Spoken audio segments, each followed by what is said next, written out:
Hello, family. How's everybody doing today? I hope everybody is well. Family, let's talk about it. Yes. Let's talk about it. Let's talk about Winter Donavon and Nazeer Wiggins. Had them a nice little FaceTime video call. And yeah, they was having a great time. Video recording, having that little FaceTime together. And the conversation was all about Shanquella Robinson. Yes, the conversation was about Shanquella Robinson. Now, at the time that these two here, Winter Donavon and Nazeer Wiggins, had this video phone call, I'm trying to figure out, why was that video call even made at a time that was so crucial? Yeah, so we're going to talk about that right there, because Winter Donavon and Nazeer Wiggins, we really want to know, why was that FaceTime call so necessary at that time, at that crucial moment? So let's talk about it, family. Because, see, before I get to that, hearts up to everyone. Thank you all for all of your support.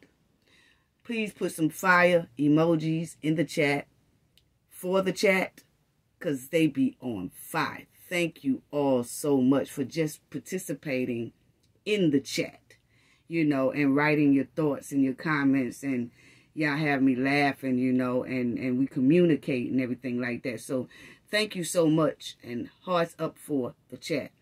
Hearts up for the moderators, awesome moderators, do an awesome job. Kendall and Hunter, appreciate it so much. Greatly appreciate it. Put some hearts up for them as well.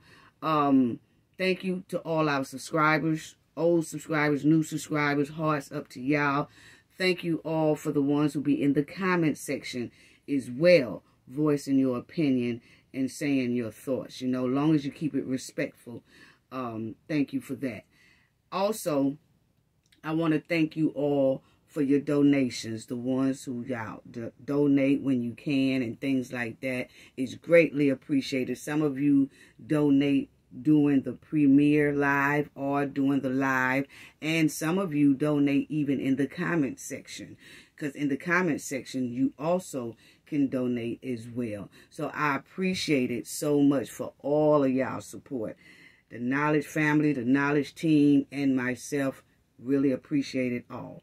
Okay, so let's get to Nazeer and Winter Donavon, because this right here just baffled me. Why would they have a video call during a crucial moment of Shanquella's last moments? Why is that? So in my opinion, you know, I'm like, it's something, this is like a superior evil that these two people have. Now, we all know that the Cabo Six are very evil, point blank period. You know, they are very evil criminals. What they did to Shanquella Robinson down there in that villa is unthinkable. I mean, unbelievable. Everybody's trying to comprehend, how could they do it? Why did they do it? In the way that they did. People have so many questions. But a lot of people have to understand that you will really never understand the type of evil that these 6 people have. Each one of them is evil, demonic. See, that's a type of evil that a lot of us won't be able to understand at all. It's beyond us, because we're not on that type of evil level. Maybe someone just as evil as them would most likely understand. But for the civilized people who are not like that, it does raise a lot of questions on how, why, what, you know, how could they have done it like this and like that? We won't really ever understand that. It goes in a deep demonic explanation. right? So, my thing is, with the Cowboy 6, is why is it that they have this superior evil inside of them? Because, see, these two right here on the screen, they FaceTime each other, family. Think about that. They FaceTime each other while Shanquella was going through what she was going through. And what I mean by this, family, is that you have Winter Donavon right here, who was in the room when Shanquella was being attacked. She thought it was funny. She thought it was cute. Oh, she thought it was time to FaceTime. Okay? And then all of a sudden she gets on FaceTime with Nazeer. Okay? Did Nazeer FaceTime her or did she FaceTime Nazeer? We don't know, but it's both of them on the phone together. Okay? And this is Nazeer. Wiggins. What trifling behavior. Just think about that. Okay? Because that's what they did. Now, you have to be a super evil person to want to watch a horrible attack on FaceTime and to watch a horrible deletion on FaceTime of someone else. Like you are really, really enjoying watching someone else get attacked. And then you put somebody else on FaceTime so that that person can see the attack. That's just how proud they are of the attack that went down on Shanquella Robinson. So see, this is what Winter and Nazeer did. Okay, these two right here, straight evil. And like I said, all 6 of them are very demonic. And all 6 of them did some things that we all say is unthinkable. But they did it. Because that's their character. Demonic spirits. Demonic deleters. They are criminals. They are hardcore criminals. And I say hardcore criminals, family, because the ones and the people who know this story throughout the world, and they saw that attack that was on Shanquella, and they saw that it was 2 people in that room that was recording this attack because it was a happy, jolly moment for them. And the way they lied about the attack, and the way they cleaned up the crime scene on the attack, and then the way they just cleaned up the villa so they can stand by their alibi of alcohol poison, then come back to the United States and say alcohol poison. And while they were in Mexico, they was trying to extort Khalil Cook $5,000 from the mother. So they was just evil after evil after evil. Just when you think it couldn't get any worse with the Cowboy 6, it got worse. Just when you thought, okay, now I know they're not going to do this, they did it. Just when you thought you couldn't believe anything else because it was so horrific, something else happened that was even more horrific. The Cowboy 6. The demon Cowboy 6. That's what they are. So, in my opinion, these two FaceTime each other, okay? And everything I say in this video is alleged, okay? And let me do this right here so then we can finish up, okay? Let me just throw that in there for everybody, for the ones in the back. You already know how the ones in the back is. For the ones in the back, okay? This is a copyright disclaimer. Under the Section 107 of Copyrights in 1976, allowance is made for fair use for purposes such as criticism, comments, news reporting, teaching, scholarship, and research. Fair use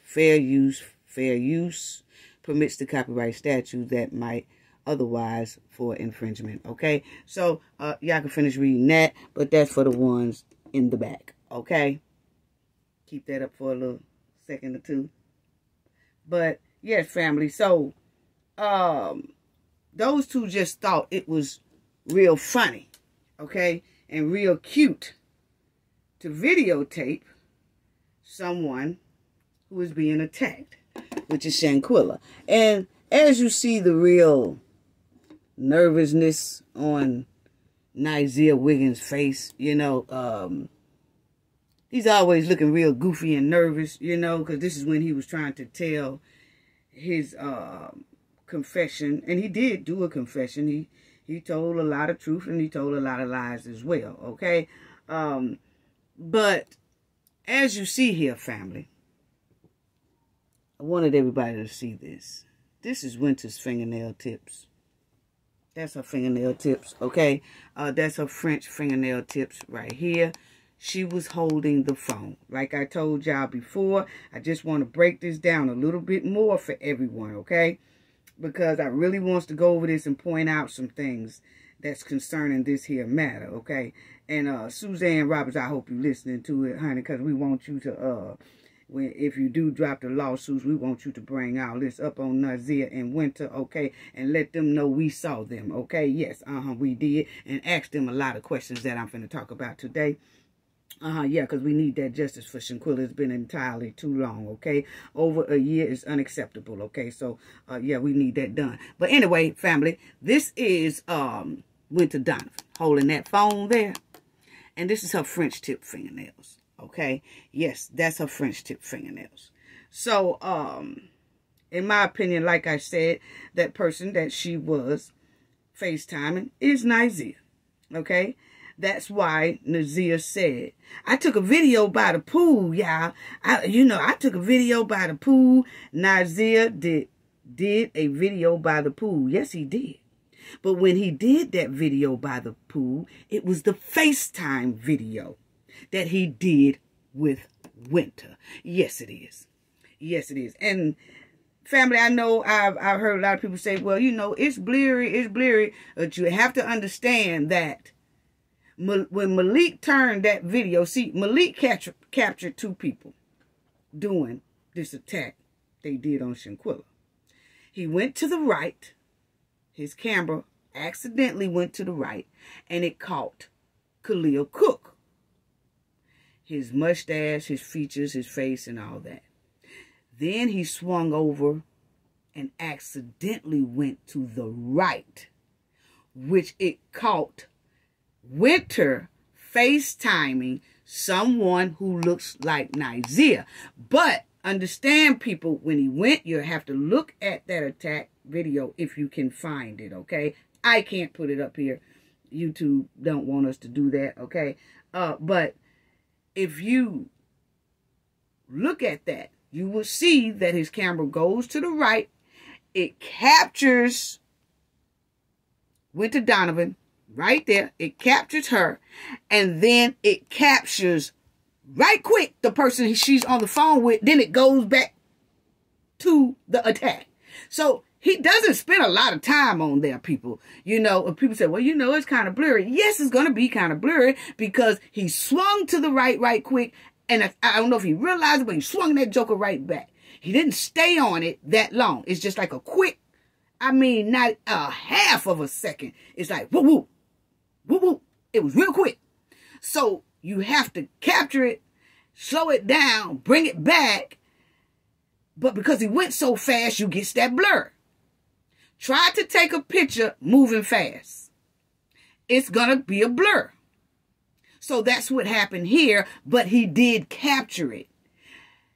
I think when he realized, uh-oh, he swung it back, and he went back to recording Fish Stick Dejanay Jackson attacking Shanquella Robinson. So yes, that's why it's blurred like that. Because when he most likely noticed it, he swung it back. But he went over, and then he come back real quick. So that's why that's blurry, okay? So now, but the thing is, we captured it. We saw it. And I want to talk about it. Okay? We been saw it. This ain't our first time seeing it. But I just want to point out some things and put some emphasis on this. Okay, so now, like I said, in my opinion, Nazeer was the lookout man. And you can see here that the fingernail tips, French tip fingernails. Winter Donavon was the only one there with French tip fingernails, okay? Well, her nails done like that.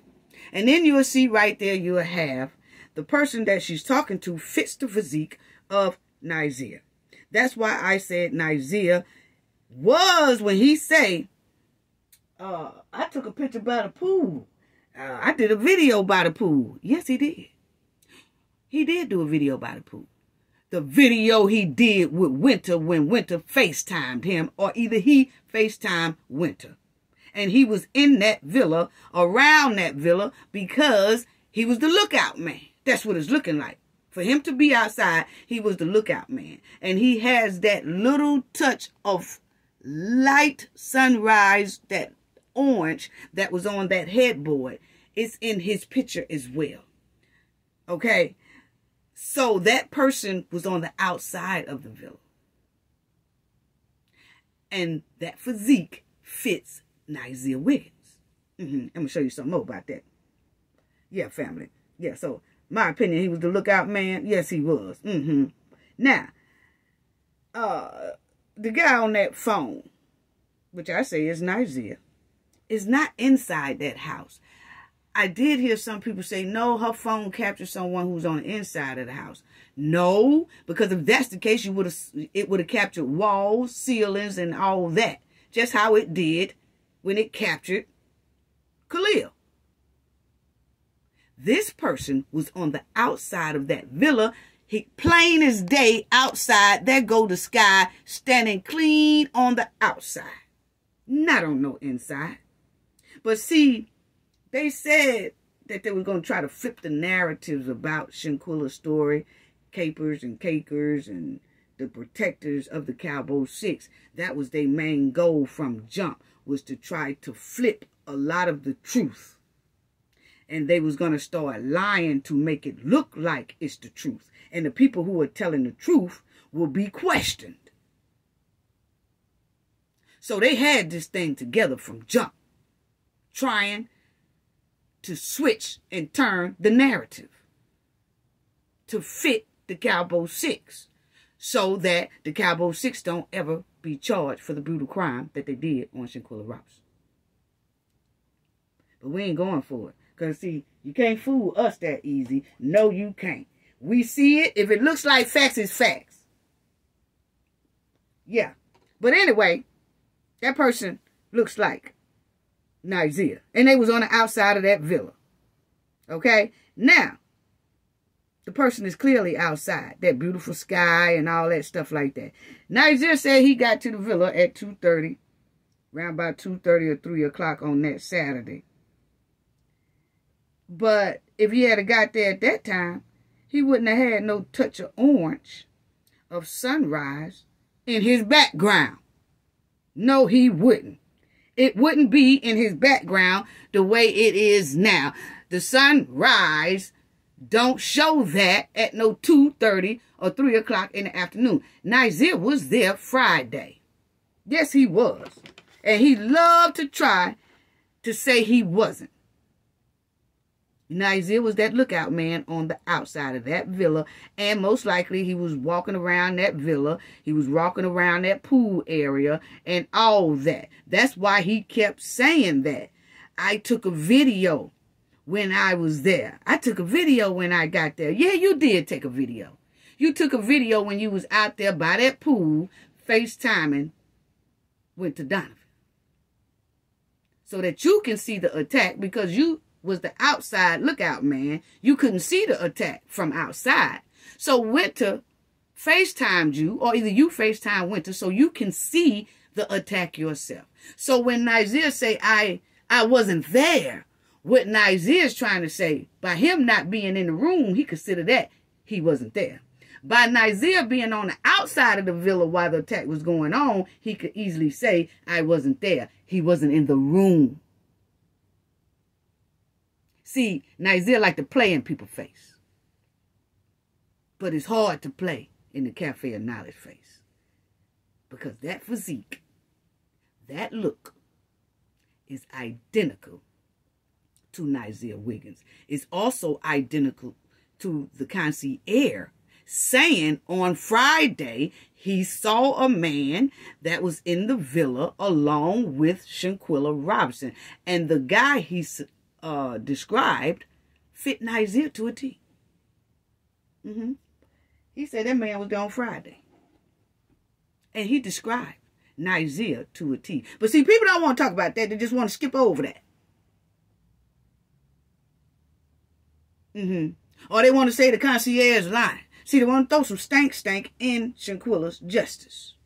But the thing about it is at least the concierge and the people in Mexico are now talking what's going on with the Cabo 6. They ain't saying nothing. But you're going to have them capers and cakers that still going to try to find some type of innocence for the Cabo 6, even though the Cabo 6 is not saying anything. And what Nazeer said was basically he saw Shanquella in a crucial state and he did nothing. But turn her on her side and rub her head and turn on some slow music and was trying to get romantic with a person who is catching their last breath or had already caught their last breath and was at their demise. But he still felt that was the appropriate time to rub on somebody and turn them on their side and throw on slow music. But see, these are what the cakers and the capers vouch for instead of the facts. You know. But anyway, like I said, Nazeer did do that video by the pool. Yes, he did. It was a FaceTime video. Where is Nazeer video that he did by the pool? Capers and cakers. Where is Nazeer video he did by the pool? Protectors. He never produced them none of that. You know why? Because this is the video he did by the pool and on the outside of the villa. The FaceTime video with Winter.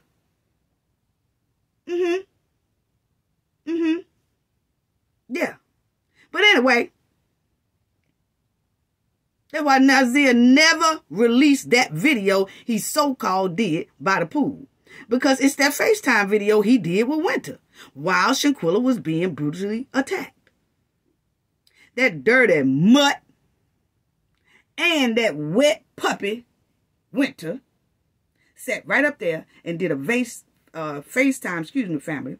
I'm trying to eat and let me put this food down. But anyway, I was just trying to grab a little crunchy munch snack. But anyway, family, and I was trying to do it real soft so y'all couldn't hear me, but But anyway, family,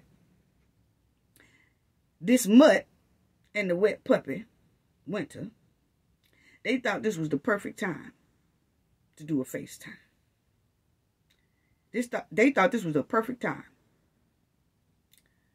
to have fun on FaceTime and show someone being attacked. Okay? So, now, let me show y'all this right here. Okay? Let's just go and get this out the way right here.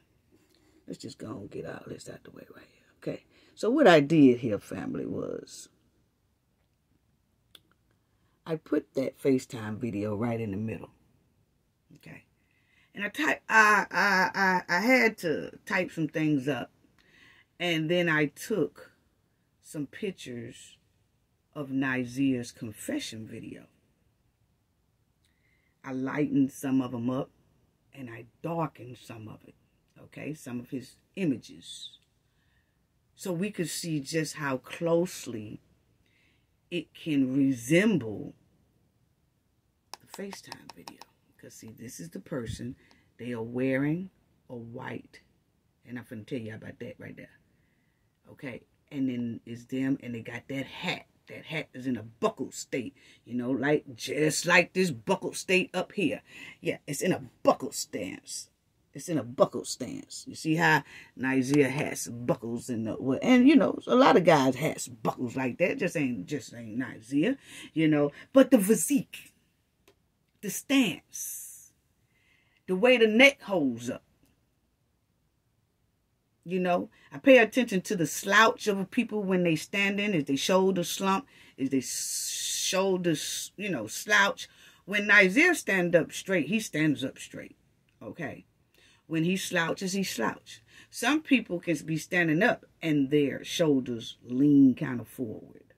Or if they sit down, their shoulders lean kind of forward. It don't stand completely straight up. Nazeer's do. Okay. So now, I just wanted to see how similar that FaceTime video would be to the confession video. And looks pretty close to me. So Nazeer would have to answer, was that him on that FaceTime call? And most likely it was. And he was on the outside of that villa.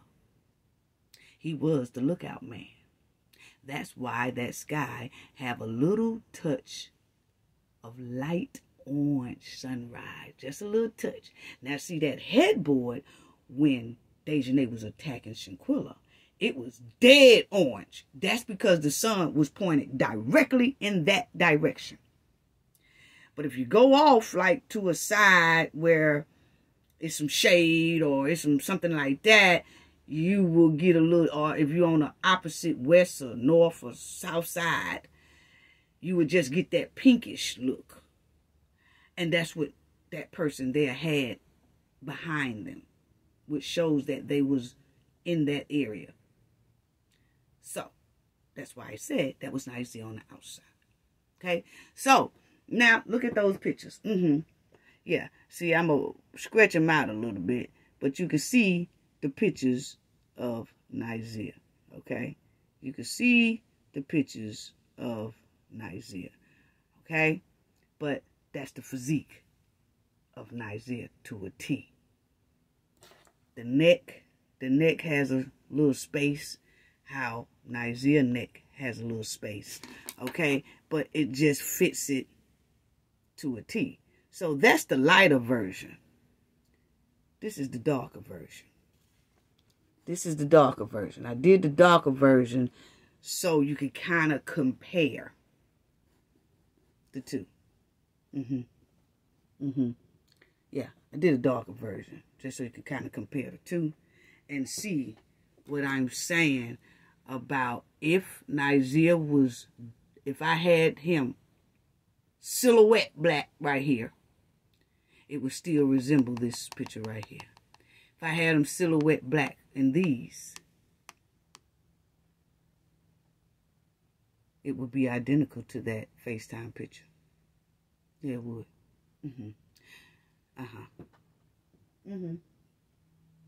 So, that's why I said that was Nazeer. Okay? Now, I also want y'all to see in this right here, let me see the lighter version, family. This right here. Let me show y'all a little bit. You know, the more I blow it up, the more blurry it gets, because it's already a blurry picture. But y'all need to put on y'all Inspector Gadget glasses, okay? But in this here FaceTime that went real quick, you will see a split right here. It's a split that goes in a V style. V style, okay? And I'm going to show y'all when Nazeer did his confession video, he had on a wife beater, what they call it, which is a round neck. Round neck, okay? This right here is a V style. It's not no dress shirt. You know, you could do a dress shirt V style if you unbutton the first 3 or 4 top buttons. It could be V style. You see, it's an opening right here in the chest. Okay? It's a V style. Well, we know that Shanquella was attacked around 6:30 in the morning. Nazeer was the lookout man. So when you're a lookout man at 6:30 in the morning, most likely what that looks like when we blew it up, it looks like one of those expensive robes that came from the villa. It's some hotels, villas, and things like that. When you rent those things, it depends on how much you're spending. Is you asking for executive suite, a president suite, all that stuff. They have complimentary robes. They nice too. Very comfortable, fluffy, bushy, things like that, okay? But when you put it on and you cross it and tie it up, it go in V style. Okay? That looks like what Nazeer had on. Looked like he had on one of the villa robes, white, V style. Okay? And he most likely had on his boxers. So he could be the lookout man. He had his boxers on, then he put on one of those robes and went out there and was the lookout man to make sure that don't no, you know, maids come, packages come, chef don't come in or whatever. You know, like if, because at those times they come and they want to cook breakfast for you. They come and they want to see if you need any towels. They come and see do you, you know, need anything. And then if not, they'll go ahead on about their business and, you know, things like that. So he stood there so that he could turn people around and say, oh, no, no, no, you know, we all sleep. Don't worry about it. Come back later. Okay? That's the lookout man. But this person had on that robe, V-style. And we could tell by the material that wasn't a dress shirt. That wasn't a sweatshirt. That wasn't none of that. That was a robe. That was a robe then. Okay? So, you got that robe style. And I know y'all saying, damn, every time you know, she do some type of video, there go the sirens and stuff. Y'all have to understand, we have a lot going on, busy city and all that stuff. And then they have a lot of things going on in the park and on the beach and things like that. So it's just a lot going on. But anyway, it's nothing bad though. That's just something they do all the time. Most of the time they be doing that, trying to get through traffic. And once they get through all the heavy traffic, they turn it off. I said, I need for y'all to stop doing that now. It's just a couple of them I done noticed that did that. But anyway, family. Yeah, so that is a robe. Point blank, period. Okay? So let's get on that. That's a robe. Nazeer. So what you doing with them folks' robe on? Now, you done put your stinking ass in them folks' robe. And then gonna tell us you wasn't there. Yes, you was there. I don't know why you keep trying to play in our face. You can play in your capers and your caker's face, but you can't fool us. You can't fool the Knowledge family. You can't. That's a V-style robe. Expensive robe, too. Yeah. So, like I said, that happened at 6:30 in the morning when they call themselves trying to attack Shanquella Robson. So, we all know that the Cowboy 6 is evil. Yes, we do. We know that they all evil. You know, we really do. We know that they all are evil, trifling, backyard Kens and Barbies. That's what they are. That's what all of them are. But the thing about it is that it was unbelievable to even know that these two had the audacity to video call each other so Nazeer could see the attack, even though he wasn't inside, he was on the outside. They thought it was so funny and cute. Now, we all know that the Cowboy 6 is dangerous and evil, but they all have this upgraded evil. They have this upgraded demonic spirit. Dejanay Jackson, Khalil Cook, Elise Hyatt, Malik St. Patrick Dyer, went to Donavon, and Nazeer Wiggins. All have a demonic mentality that is uncomprehensive. I'm telling you, it's terrible. And the world just really don't understand how evil and demonic these 6 are. It's unbelievable. And they still walking these streets. They have not been arrested yet. It's almost like they got away with this brutal crime. They're supposed to have some type of silver suit against them sometime around Shanquella's birthday in January. But this is totally heartbreaking to know that these two on this screen, Winter Donavon and Nazeer Wiggins, felt that was the perfect, enjoyable time to FaceTime each other so Nazeer can see the attack, because he was chosen to be the lookout man. Wow. Wow. We don't care nothing about the Cowboy 6. All of them is dumpster trash. I'm sorry. They all are dumpster trash and deleters. We don't care nothing about their capers and bad girls and bad guys. We care nothing about none of them. Are they protective? No, no, no. They are very protective right now. We don't care nothing about them being protected. Are they protectors? No, we do not. In my opinion, everybody trying to find some type of innocence in these type of demonic people is tell me that those people are toxic and demonic as well. They ain't wrapped too tight either. That's just me. I can't get down with that. When you know wrong, but you still trying to find an excuse for wrong, something ain't right. Something's not right. Nazeer was there on Friday. He was running around that villa Saturday morning on that villa's ground, round that pool, in that expensive bathrobe, FaceTiming with Winter. He was all around that villa that morning, buck dancing like a buck dancing thug, being the lookout man. Then after the attack was over, he came running in like the tall shoe shine boy and helped clean up the crime. So we cares nothing about him saying he wasn't there. He was there. He was there. We have produced, Cafe of Knowledge, have produced receipts showing Nazeer was there on Friday. Yes, we have.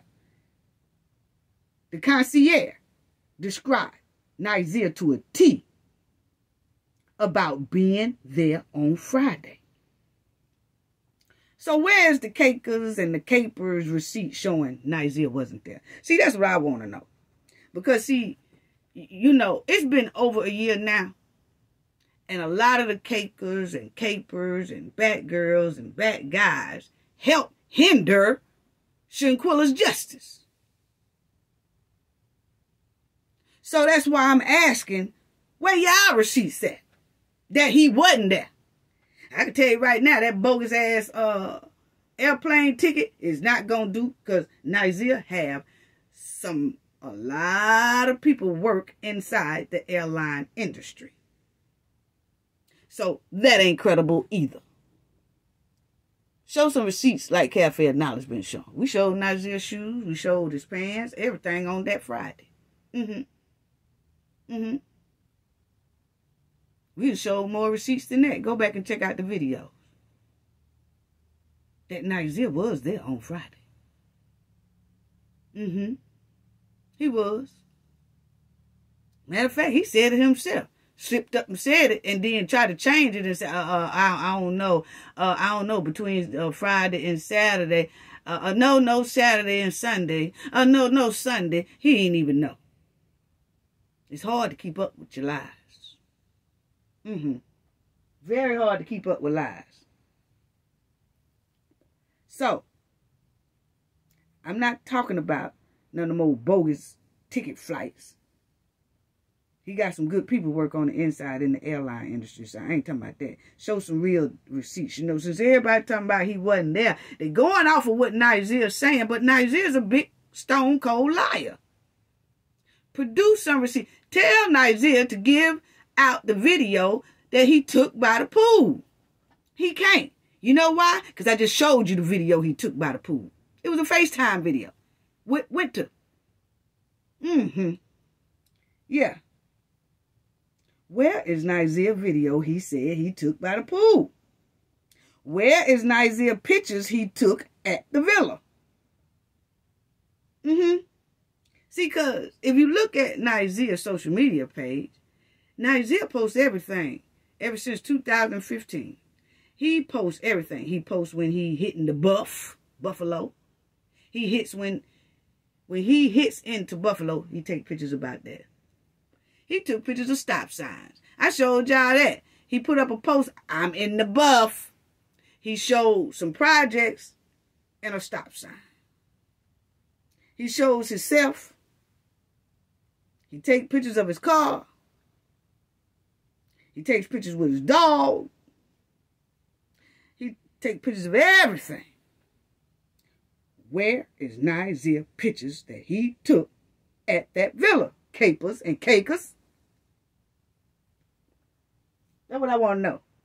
Why Nazeer ain't producing y'all with all this stuff here? Because we definitely producing receipts on Nazeer that he was there Friday. Even the concierge said he was there Friday because he described him to a T.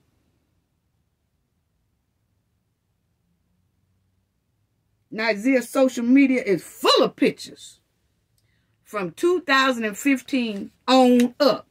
But one thing you don't see is them pictures from Cabo, Mexico. Where those at, Nazeer? Where's those pictures at? All 6 of y'all all of a sudden don't know how to take pictures with y'all phones.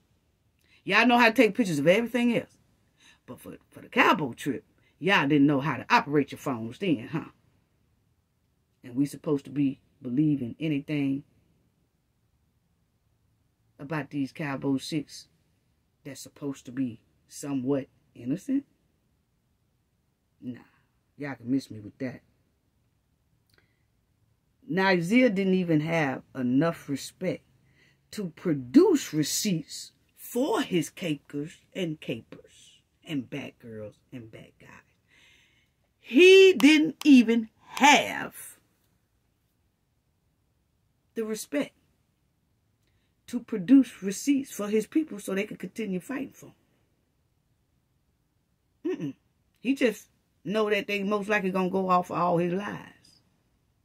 But guess who produced receipts for us, family?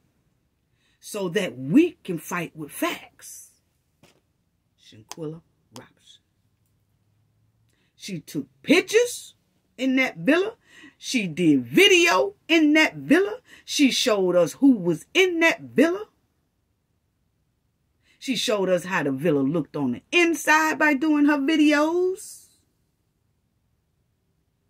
She called out their name. Come on, Winter, you could do better than that. Come on, Deja, you could do better than... Yeah, see, Shanquella produced facts even in her grave. Why isn't Nazeer producing facts? Why isn't Winter producing facts? Why isn't Khalil producing facts? Why isn't Elise producing facts? Why isn't Dejanay producing facts? Why isn't Malik producing facts?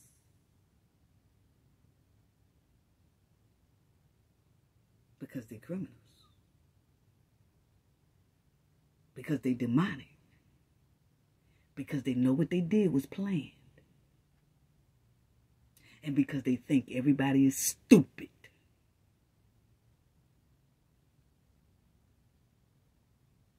A lot of people are falling for it, though. Except for the Knowledge family. And the Lion Den. And I'm going to stop right there. Because see, if I started naming people, then they say, she throwing shots at me. She throwing shots. I ain't throwing no shots at nobody. I'm breaking it down and telling people the truth. This ain't about nobody else but Nazeer and the rest of the Cabo 5. It's a whole lot of cakers and capers and bat girls and bat guys for the Cabo 6. It ain't just no 1 or 2 or 3 or 5 or 6 or 7. It's some thousands. So I'm talking to thousands of people. So don't come with the BS. I'm talking to thousands of people.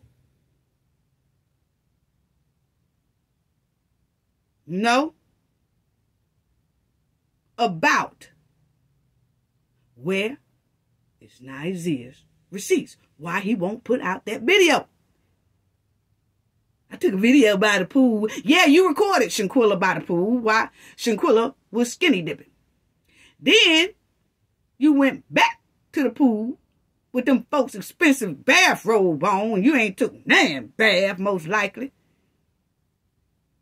Running around there being a lookout man. So yeah, you took a video then too. But see, both of those videos are incriminating. So he ain't producing it. Nazeer would have quickly put up, if he was just if he had got there with his bags and his suitcase at 2-something in the afternoon on a Saturday, and he really took that video showing that, he would have produced it. He producing everything else with his lies, with his mouth.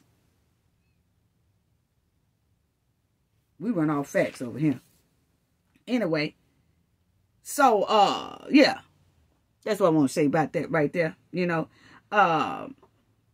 there's a lot of people playing in people's face about Shanquella's justice. It's a lot of people playing in Shanquella's supporters' face about her justice. It's a lot of people hindering Shanquella's justice. But our bumper cars are full of gas, sitting on ready to run some bumpers clean off the road. Think it's a game. Keep playing in our face. See, my team and I have never been on a easy case like this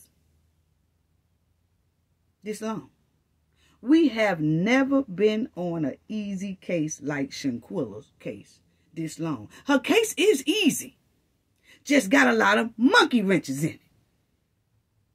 Her case is easy with complications that's got a lot of monkey wrenches and roadblocks in it. That's all it is. Monkey wrenches and roadblocks.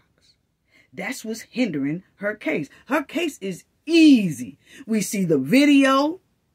The autopsy matches. Both autopsies match the video. What we saw on the video matches the autopsy. She was brutally attacked. This is an easy case. It's just that people are throwing monkey wrenches in it. It's some people who are trying to stop her justice. And pretty much doing a good job at it. They're hindering it. Yeah, they are. Yeah, they are. We ain't never worked on no easy case like this. You know, like if you didn't have a video, you know, you didn't have nobody doing a confession like Nazeer. Because Nazeer basically told us everything how Shanquella looked before the autopsy even came out. So, sometimes we deal with cases that doesn't have really no evidence, but we just try to tie the people to the matter. In this case, you got just about all the evidence you need, but it's not enough, or they throwing it to the side and don't want to give her justice. Come on now. Now, we have given a lot of people the benefit of the doubt. We have. The Knowledge family. Cafe of Knowledge and her team have given a lot of people the benefit of the doubt when it comes to Shanquella's case. But if those people we are giving the benefit of the doubt to are actually playing in our face too, and they playing in Shanquella's supporters' face too, and they stalling Shanquella's case too, and they stolen Shanquella's justice too, I will ride those bumpers in the ditch. Nobody is an exception when it comes to us pulling out them bumper cars.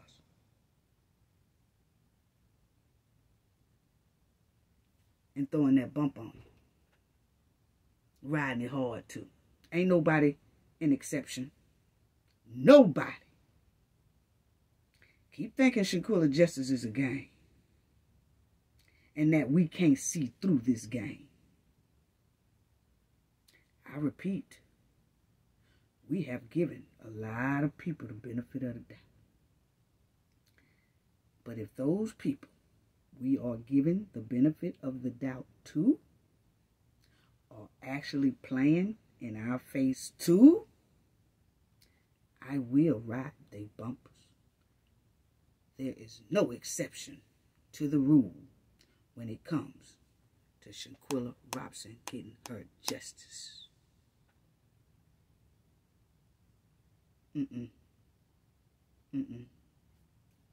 Yeah. Yeah. So we have given out over a year worth of benefit of the doubt tickets. Yeah, y'all didn't hear me. We have given out over a year worth of benefit of the doubt tickets. But those benefit of the doubt tickets are about to soon expire.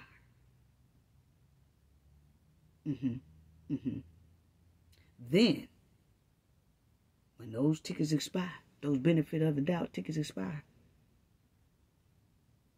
it will be time to ride unexpected bumpers for Shanquella Robinson. Because there's no way this young lady should have went no year with all this evidence in our face. And she has gotten no justice. This is totally heartbreaking and disgusting.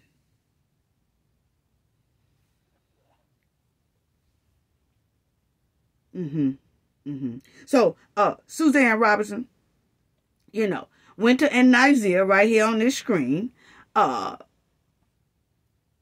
another one to her, Suzanne. Winter Donavon. Because, see, you know, you said that they lied by omission. That was Winter Donavon, Khalil Cook, and Dejanay Jackson. They lied by omission because they came to the house and sat down and said that there was not a fight or attack going on. So they lied, and you still lied in the family face and was steady saying alcohol poisoning when they knew that the attacker was sitting in the house at that time, and they knew it was an attack that caused Shanquella deletion. But they sat there and lied by omission in the family house by saying, oh no, she died of alcohol poisoning. It wasn't no fight. It wasn't no nothing going on. Okay, so now, Suzanne, I done gave you another one. I'm giving you another one. Okay, baby, please do take this right here. Add another one to Winter, because what Winter didn't tell y'all, she lied by omission 2 times sitting over there with that family, okay? She did not tell y'all that she FaceTimed Nazeer during the attack. She did not tell y'all if it wasn't Nazeer that she even FaceTimed anybody during that attack, but it shows clearly she did. So, she was video recording somebody during that time, which I say is Nazeer. Okay? Yeah, Nazeer was you. Okay, because you was there. You was on the sheet too. Nazeer Wiggins was signed into the sheet on Friday, okay? That is a document fact, okay? I don't care how y'all want to switch it. Dejanay signed his name. He didn't write that. He got Dejanay to write his name. She just put it. I don't care. It's all illegal. Anytime you forge a person's name, it is illegal. Nazeer did not press any charges against Dejanay for forging his name, so therefore he was there. Okay, so now anyway, Winter, you got another line by omission. You didn't tell them people while you was sitting over there with the Robinson family talking about some alcohol poisoning along with Khalil and Dejanay. You did not tell Shanquella's mother or sister or father or who her family that your butt video called Nazeer or video called someone who looks like Nazeer twin. So you just lied by omission again. So that's two things that you set up in that house and lied by omission, because you said it was alcohol poisoning when you clearly knew that it was an attack going on. Then you said it was alcohol poisoning when you clearly knew that you FaceTimed somebody during that time and you was on FaceTime with somebody at that time, which looks like Nazeer or Nazeer's twin. Okay, now that's all I have to say about that. So we gonna need for Winter to have an extra line by omission on her little civil rights or civil lawsuit thing. Because Shanquella got her civil rights to justice, and she needs her justice. Why you lying by omission? Yeah, you did that, Winter. You lied by omission. Yep, you sat right up there and told them people in there that it was alcohol poisoning. See, you and Khalil and Dejanay was going down anyway for lying by omission, sitting in them people's house talking about some alcohol poisoning when y'all knew y'all had clearly attacked, jumped, and all that stuff, Shanquella, okay? Then you sat right up there and lied by omission again because you also had a FaceTime call doing the attack. How trifling. I sure hope they stick it to you, sister. Yes. Hold on 1 second, family. Yeah.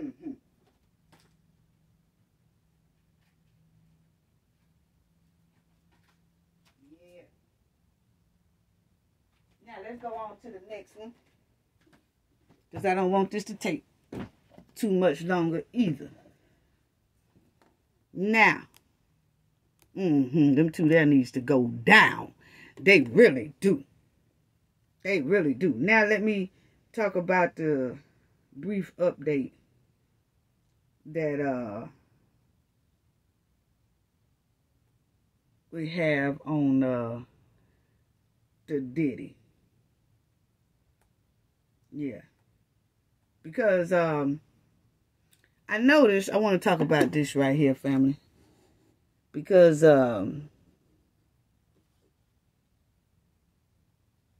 did notice that I do understand that a lot of people are saying, you know, why do they wait 25, 30 years to say something, you know, about these lawsuits that's coming up on all these men. You know, they saying, why they wait 20 and 30 years to say something about what they've been through. You know, like, what's really up? This is a money grab. You know what I'm saying? It's a lot of people that are saying, you know, this ain't nothing but a money grab. You know, they waiting until 20 to 30 years before they say something and all that stuff like that. And I understand where people are coming from. And people are saying, you know, they waited all this time. Now they want to say something and all that. But number one, check this out. It's not that the people waited all this time. It's that New York City opened up at this time to put this law in effect for it, no matter how long it's been, you can file something. So it wasn't like the victims just up and said, you know what, I'm going to just go ahead on and file. This has been 20, 30 years. No, it was New York City that did that. So why isn't people talking about New York City? They the ones that did this. They opened this up. So I just want to talk about that. See, it says, what is the New York Adult Survivors Act? Okay? The governor signed and lifted the state statute of limitation for 1 year to allow adults to file civil suits for, you know, harassment, you know, misconduct and all that stuff, okay? The matters in which it occurs. So y'all see right there. It was the governor of New York City that opened this up, okay? But I don't hear nobody saying, why did the governor do this? Why did the governor do that? Instead, they blaming the victim or the victims. But people have to understand, we only hearing really about the high-profile ones that's having lawsuits against them. But throughout the state of New York, it's over 250 cases that people ran, just average people that ran and filed lawsuits against somebody that they knew, whether it was friends, co-workers, family members, or whatever. It is over 250 different lawsuits in New York. When this thing here opened up, it's over 250 people did it. See, we're only hearing about Cassie and the rest of them and all that because it's high-profile people they are accusing of doing things. But they're not the only ones. They're not. Not at all. So, instead of people questioning the victim, understand it was the New York governor who made the decision to extend this law. And the law says we don't care how long it was when you endured this type of disturbing behavior from someone, you can file it. You got a year to file. Only a year. I'm opening it up right now. If you ever been a victim of something horrible, I'm giving you a year. You can file it without being scared, without being nervous, and things like that. You know? And so that's when people started coming out and doing something. Not just them. Like I said, it's over 250 people that done filed that up under this act soon as this was opened up. Yeah. So, it was for victims who was afraid, and then their time limit had already went by, and by the time they kind of got the help, the counseling and things like that that they needed to heal, the statute of limitation was already up for them. So, and it was nothing that they could do. And for some reason, it's a lot of cases in New York that was like that. That a lot of people got their help when they decided to get help. They got the help healing and wish they could have done something about their person who did something to them. But the statute of limitation was up and they had to just let it go. So that's when the governor said, I'm going to open up this act for people to just come on in that didn't get a chance to do it at the time they should have did it. Because a lot of circumstances could have been going on within their life where they was afraid to do it, scared to do it, or just something going on where they just didn't do it. So when she opened up this act, that governor, people flooded the courthouse. Over 200 and something people. So, that's all I'm saying. So I hear a lot of people talking about the victims, but they're not saying nothing about the law that was just the law. You know? Then, number two is, you hear a lot of people saying money grab. Well, that's what a civil lawsuit is. You seek compensation. You seek damages. Replacement of damages. Or money. That's what a lawsuit is. When did a lawsuit not become a money grab? You know? It's wanting compensation. You know?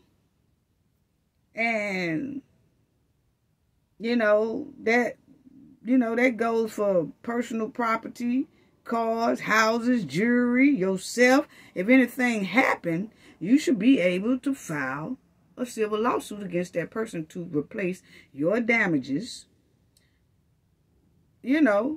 of what was destroyed or what was messed up or whatever. You have that right. But when you put a civil suit on somebody, money is involved. Or sometimes it's just replace my property. I don't want no money. Just replace what you destroyed. And in certain cases, like the ASIF cases, you can't replace that. You can only compensate with money so this person can get the proper help or a lot of what they had to go through and they lost due to what they've been through. So that's just all I'm saying. And I do understand, why she wait 20 years, why she wait 30 years, why she wait 35 years. Some people waited 50 years, and then they want to say something about it. The thing is, to me, this is just me, my opinion. Doesn't matter how long you wait. To me is it true? That's all I'm worried about. I don't care how long the person waited. I don't care nothing of that. We have family members right now that throughout this world, people have family members. We have family members. Everybody. When I say we, I'm talking about everybody, because I consider everybody family.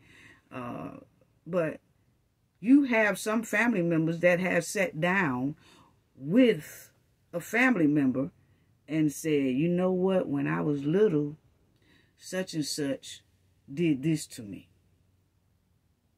Well, when they tell that family member, the incident that they're talking about might have happened 40, 50 years ago. But they came out and they told the family member, they told the auntie, or they told the cousin, or they told the uncle, or they told the sister, or they told the brother, or whatever, that, you know what, I remember when I was little, or I remember when I was a teenager, or I remember this when I was in my 20s, I remember when I was in college, or something like that, that this happened to me. And they could be telling somebody that story about what happened to them, and that story could be about 40, 50 years old.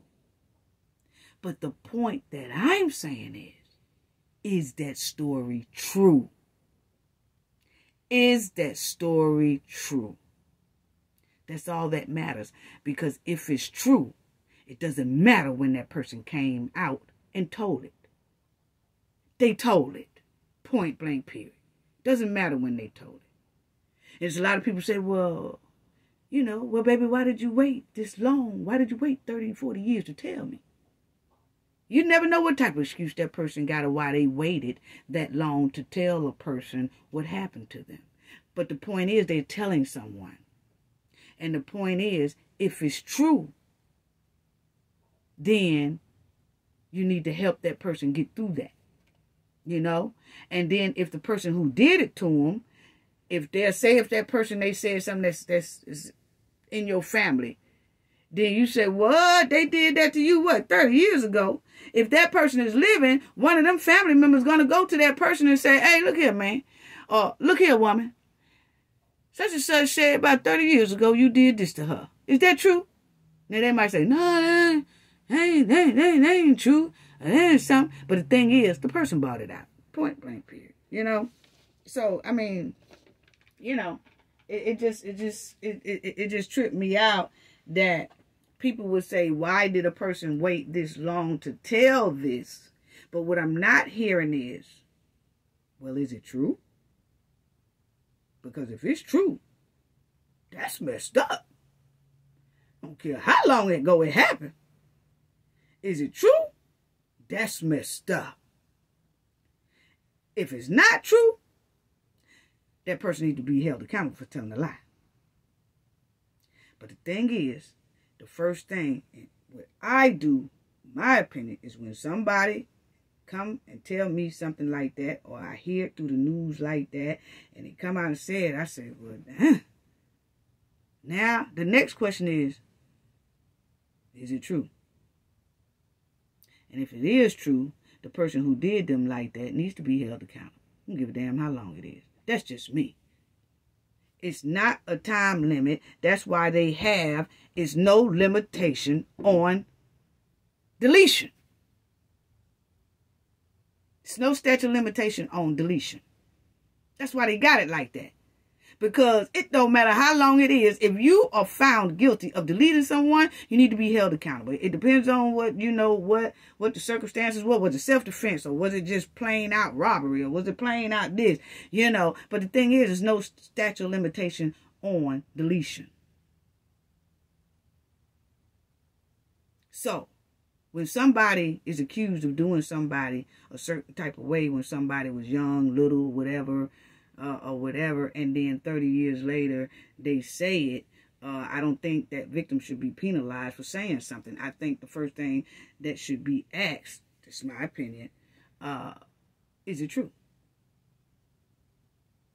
And then start digging into the facts to see if it's true. And if it's true, that person needs to be held accountable for the ace of behavior or whatever it was like that. And if it's not true, the person who told that lie needs to be held accountable as well. So that's all I had to say about that one right there. You know, because that just kind of tripped me out, family, when I was hearing all that. So let me go to the next one.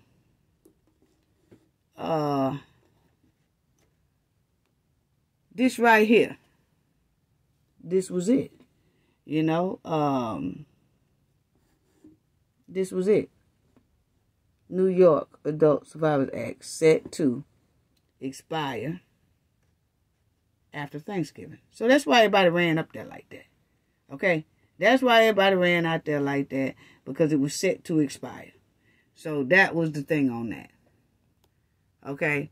And then you have this right here. I want to talk about this. These are the updates that we have. And you'll see that the Grammys now. Woo, which is something else. You got the Grammys now saying, nah. You got people saying they don't want to sit by Diddy. They don't, we don't want to be around them and things like that. So you see right here, you see right there, it says Grammy crisis over seating plans as stars refuse to sit near Diddy after, you know, the ASIF claims and lawsuits. Okay, so it's crazy. So now they got it where the people, stars and stuff that's supposed to attend the Grammys are saying, we don't want to, don't put my seat. I mean, we don't care about him coming, but don't you seat me by him. Don't you seat me by him. We want to be seated far away, so we ain't got to wave at him. We ain't got to speak to him and none of that. Huh? You know what I'm saying, family? I'm like, huh? Okay, so that's how they got it. So I don't know if they're going to even invite him now or not. You know, because it's just so much. You know, you got so much. You'll see the Grammy seating plan has been plunged into chaos by claims made against rapper. So they said it's sending the whole thing into chaos. So the people, they're not saying that the Grammy people don't want them. It's just saying that the Grammys are getting a lot of phone calls saying, hey, look here, we advise you don't even seat him by us. Don't seat us at his dinner table. When we eat dinner, make sure he ain't sitting beside me. So then you got now the Grammys trying to figure out where to put him or where he's supposed to be. And he's supposed to be getting an award at the Grammys. You know, so this is going to be something I can't wait to see what's going to happen with this. Because you'll see right here, family, that it says Diddy nominated for 2024 Grammy Award. That's for his new song or his new album called Love. So what's really going on? You know what I'm saying? So now they was going to give him, they was going to nominate him for his Love album, but now that all these lawsuits started dropping on him, and people don't want to be sitting by him, and it's starting to cause a whole bunch of stuff. I don't even know what they're going to do, family. Are they going to still nominate him for his Love album? And you know how the people just don't show up, but they get nominated. And then if they get the award, somebody come up and say, I'll accept this award on behalf of this person. They might do it like that, and they might still enter him into being nominated for that Grammy. You know, it's just something that I guess we all gonna have to wait to see what's gonna happen with that. That's pretty crazy, because I just feel like this. Y'all done already nominated him, So what you gonna do? Pull it back? You know, and they can. That's their thing. But I'm just saying, you nominated them, so how you gonna work around that now? That's all I'm saying. So anyway, family, I just wanted to show y'all that little part right there, because he's being nominated for 2024 for his album called The Love. So it says that his music career, including the Notorious accolade. Okay. But anyway, that's it on that. And you'll see right here, it says that he had some Grammy Awards before. You know, he was nominated for the 66th Annual 2024 Grammy Award for Best Progressive R&B Album on behalf of his #1 R&B masterpiece, The Love album, Off the Grid. So, they say they nominated him, family, for the 66th Annual 2024. But now, y'all see in the news, people are saying, we don't want him to sit by us. We don't want that, we don't want that. So, you know, time will tell. You know, so, that's something else. So you see that they was giving him an award because it also is a milestone, you know, that he's a 30-year legacy in the industry. So we'll see. We'll see. But so far, I just wanted to give y'all that update that the Grammys really does not want him there. You'll see that, not that the Grammys don't. It's what I'm saying is about, it's showing like other stars and other people don't want him there. Okay? That's what they saying. We don't know if these people really said that or not. But that's what they saying. Okay? You'll see it says Diddy steps down as Revolt chairman to ensure it remains steadfastly focused on mission. So they saying that he stepped down from Revolt, okay? And the person who co-founded it with him, or whatever, they supposed to be running it now, okay? And businesses and the corporations who sponsor Revolt, the podcast and the show and all that, they most likely would have started pulling their sponsorship if Diddy didn't step down. That's what I'm thinking.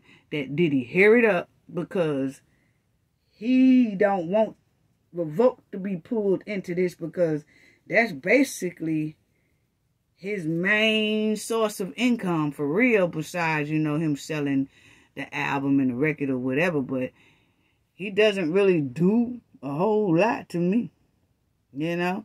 But you see, it says he stepped down from his position as chairman of Revolt TV, the media company he co-founded in 2013, the company said Tuesday. So he said he stepped down from it. My thing is, they said he was the chairman of this company, family, or not. We didn't know what Diddy did, okay? I didn't even know. I knew that he ran Revolt TV. Don't know his duties, his job, what was he doing. You never really heard nothing about it, but he runs Revolt TV, okay? So how do we even know that he stepped down as chairman? Because we didn't even know he was the chairman from the beginning with, okay? So that's what I'm saying, that Diddy loved to play in people's face. So he might have just made that statement, oh, he stepped down. How we know he stepped down for real? Come on now, because he run that company. So how do we know he stepped down for real? Because I noticed that no major news people really, they didn't cover it a whole lot on a lot of news places. Because I think they wondering. I bet that man ain't stepped down. They just put that statement out. He's still running it, still getting paid and all that. Because Diddy is very sneaky and slippery. He will do something like that, play in your face in a minute. Now, he could have stepped down. I don't know. It's just my opinion. I'm just saying, how do we know he really stepped down? Is he still getting paid? You know? Like, he might have stepped down, but he still probably get the same pay. He might have stepped down. Is he making the same money? He might have stepped down. Is he still making calls? Is he still a shot caller? You know? So, right now, it's just too much going on.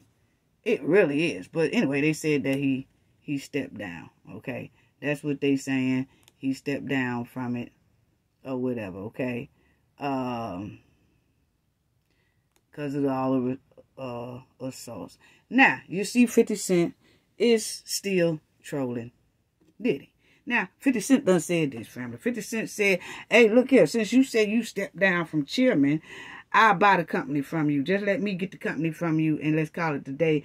If you let me buy the company, I'll be your friend. You won't have to worry about me trolling you no more. I'll be your friend. But if you don't let me buy the company, I'm going to keep on trolling you. So 50 Cent just don't like Diddy. We already talked about that in the last video. But 50 Cent is trolling Diddy again real hard. 50 Cent's offers to buy revoked after Diddy temporarily steps down. Okay? So you will see. This is 50 Cent. And 50 Cent says he offers to buy revoked after Diddy temporarily steps down as the chairman. You know, Diddy's goal in stepping down was to prevent his legal issues from hurting the network's success and future. Okay? So then you'll see you have 50 Cent. 50 Cent. One person interested in taking the network off Diddy's hands is 50 Cent.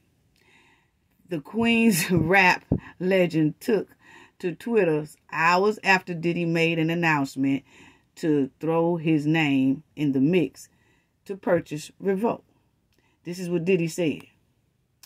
I buy that from you, Playboy, for the low, because you know Cadillac and AT&T gonna pull out. 50 tweeted. I'll give you a few dollars for it now. Sell it to me, then we can be friends. I'm serious. Call my phone. Y'all already know. So, Diddy said, if you sell your company to me, I'll be your friend. And you don't let me buy it, I'm going to keep trolling you. I ain't going to be your friend. That Diddy and that 50 Cent, 50 Cent can't do it. 50 Cent don't. 50 Cent ought to be ashamed of himself. Anyway, 50 Cent is not going to leave Diddy alone, okay? So, you'll see Young Miami. You know, we talked about Young Miami allowance of $5,000 a month. Family, to me, my opinion, that's most likely going to stop real soon because Diddy just got too much. He forking out right now. Don't know how much he settled with that Cassie lady. You know, I mean, that was a quick settlement the next day. And we already talked about the insurance thing on that, the last video we was talking about. Insurance can opt out of paying because a lot of them don't pay for intentional acts. So a lot of that money that he paid Cassie, most likely did come out of his pocket. You know. So I don't know how long her $500,000 a month allowance is gonna last. You know, Diddy hasn't. I don't know. He probably already done cut her allowance clean off. I don't know. But I can tell you one thing. Right now, he can't afford to be just throwing out no extra $500,000 a month. Not with all the lawsuits on the table. He done already paid Cassie off, but he got 3 more to deal with. The one with him and Aaron Hall. Then the one with his president of Bad Boys that used to be his president of Bad Boys. Then you got the one that said that when the lady that said that they went to the waffle and chicken place and then she left her drink on the table and then she started feeling kind of numb. Then she hit one of Diddy's blunts and then he got back to the house and he filmed her. And then a lot of people in the industry saw that film tape of her being taken advantage of. So that's 3 right there. That still I haven't heard nobody say was settled yet.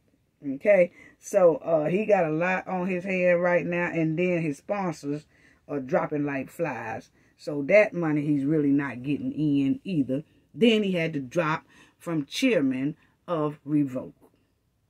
So, I don't know how much longer that $500,000 a month gonna last, Young Miami.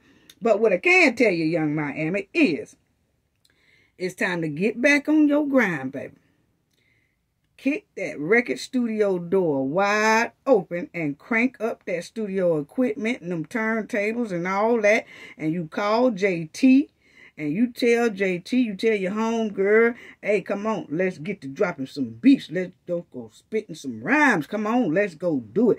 You're going to have to drop a hard, fresh, new album, okay? Now, I know y'all just did an album that didn't do too well, but that's okay. Because right now, with all this mess you got going on with the Diddy, and then you done ran your mouth too much on all these tweets and carrying on, and then people are side-eyeing you now, and then Diddy got all these lawsuits on him, and then your allowance is most likely dropped. You got a lot to talk about, sister. You got a lot to rap about. And normally, a good rap song come from what you done been through for real. And this is the time to kick that studio door open and go to spitting some rhymes, honey. And I bet you this one won't flop. It won't flop at all, this album here. You're going to have to get in there, baby, because that $500,000 a month is most likely gone, sugar pie. Most likely gone. Anyway, get on your grind, baby. Get back on your rap game.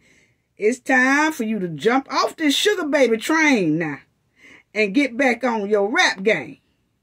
Because this right here ain't looking too good. I'm telling you now, with all this mess going on with you and your man Diddy, most likely that allowance, if it ain't cut, is gonna be cut. Because I'm telling you right now, this here sugar baby train you on is shaking. It's shaking. I can feel it vibrating. It's shaking. It's about to jump clean off the tracks into a wreck. So you needs to go head on and jump off that sugar baby train and go head on and make your music and get back on the ball. Now you need to listen to old school females, okay? I'm telling you.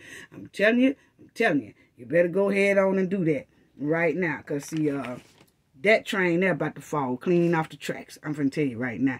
Now, this is what I'm talking about my little Miami, young Miami. I call little Miami because I got kids way older than her, okay?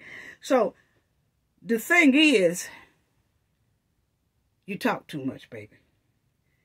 You don't tell your bedroom business to the internet. I don't care what type of show you own. You trying to make your show on and popping and all that. One thing you leave out is your bedroom things, okay? So, family, what Young Miami did was start talking about some golden showers, okay? Taking golden showers in the bedroom, okay? So you see Young Miami and Diddy are apparently back on. She just opened up about their bedroom life, okay? Which is a no-no. Which is a no-no. Now, I'm going to need these youngsters that's out here that run across this video and listen to this. I'm telling y'all now, telling your bedroom business in public is a no-no.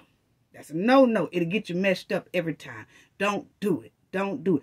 It's going to be so you go to talking about your bedroom stuff. It's people out there that be curious and then try to take your partner because you bragging on it so bad. Now, your partner going to mess around and get taken because somebody else want to know what they like and all that type of stuff. Then you can run your mouth so much, in this case, like you did, Young Miami. Then all these accusations start coming up on Diddy, and then they go back to your golden showers and see how freaky this man here really is, okay? So it's just best to shut up, everybody, and don't be telling people about y'all bedroom life. Don't nobody care nothing about y'all bedroom life. If it's all good like that, keep it in there. Keep it in there. Y'all ain't got to tell us nothing. Why y'all keep trying to tell us about your bedroom? We don't care. We really don't. We don't care nothing about your bedroom life.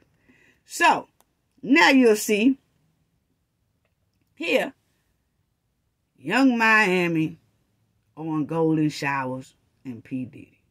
Then she said, I never said he was the one who did that. Now, she told people that she loved having golden showers in the bedroom, okay? And first of all, y'all need to drink a little bit more water because it's not supposed to be golden like that. It is not supposed to look like the gold around your neck, okay? No, it's not. Drink a little bit more water, okay? Now, first of all, she said it, but then say, I ain't never said it was him, you know. But anyway, this is what she said. In case you missed it on the episode of Carisha Please with the guest star Trina. Now, Young Miami has a podcast and a show that Diddy is behind. It's ran by Revolt TV, where Diddy so-called said he stepped down from, okay? Now, this is where Young Miami new little show and her new podcast is ran by Revolt, her man, okay? So, she had Trina on now. Her and Trina talking about, you know, little stuff, and then that came up, and you see where it says she tells Trina, Young Miami revealed that she likes golden showers. I don't know. It's just something about me, Miami said, leading many to believe it was, you know, probably between her and Diddy. Okay, she didn't say it was, but most people started speculating that that's what her and Diddy is doing behind the scenes. But then she came back and said, yeah, I said that, but I didn't say it was with him, you know. So you see there, she said, I never said he was the one I did that with. She said, you know, I'm grown, and maybe I talk about it too much. Yeah, you do, baby. Yes, you do. Yes, you do. But anyway, she says, maybe I talk about it too much. Y'all see right here, family. Said, maybe I talk about it too much. Yes, baby, you do. Yes, baby. Where's your mama at? Anyway, that's what I want to know. Where is your mama at? You know, I hope she's not deceased. If so, I'm sorry. But what I want to know, where's your guardian at? That's all. The guardian that raised you, whatever you want to say like that. Because they should clearly have took you to the side and be like, no. As soon as you said that, you were supposed to get a phone call. You were supposed to get a phone call and say, hey. Don't be telling nobody about no golden showers and all that. First of all, it's not ladylike. And then if something go wrong between you and Diddy, don't no man want to take you down the red carpet knowing that everybody know you done been showered on with the golden. See, that's embarrassing for your next man. That's embarrassing for your future man. Come on now, women. You don't tell nobody no stuff like that. That stuff stay with you for a lifetime. Then, if something goes sour with you and the mate that you with, that's showering you with the golden, and you get ready to go out there and get another gentleman, he don't want to be parading around with you because everybody know that you a walking toilet. Get peed on. Come on now. Come on now. We got to do better. Anyway, it says, but everybody got their personal, you know, experiences. Some people get booed on, okay? That what she said. Now, Young Miami, I'm just going to have to stop it there because I'm not finna play with that girl with all that.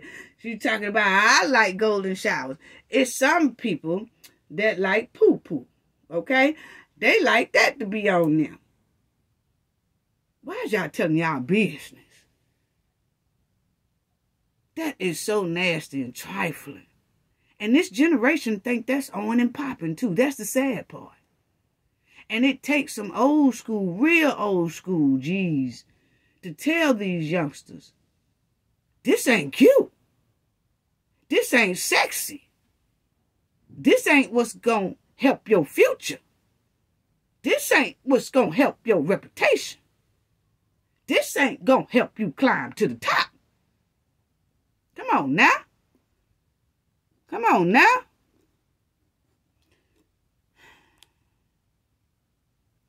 Anyway, Diddy's shocking history of alleged, you know, him messing with people against those who don't bend to him.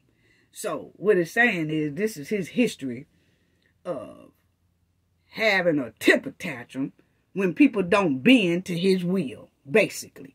Okay? And you'll see in December 91, when Combs was 22, an intern at Uptown Records, you know, the tone was set for some of the, temper tantrums that will follow him throughout his career. Yeah.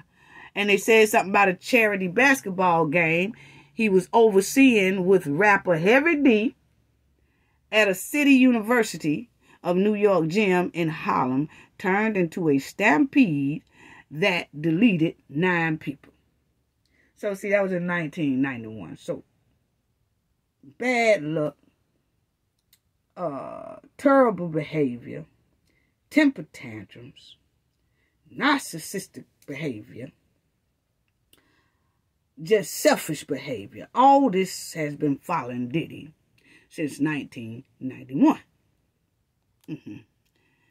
Then it said that the judge ruled that Combs and Heavy D, whose real name is Dwight Myers, were responsible for the tragedy. Okay? Combs and Myers settled with at least one injured survivor. So they say 9 got deleted, but they settled with one survivor. Okay? Then you'll see it says he burst on the hip-hop scene in the 90s when he was dominated by, that feud between the East Coast and West Coast, okay? Reaching a tragic peak with the 1996 deletion of Tupac, followed by the deletion of Notorious Big 6 months later, okay? So, all this stuff here, following Diddy. We talked about a lot of it.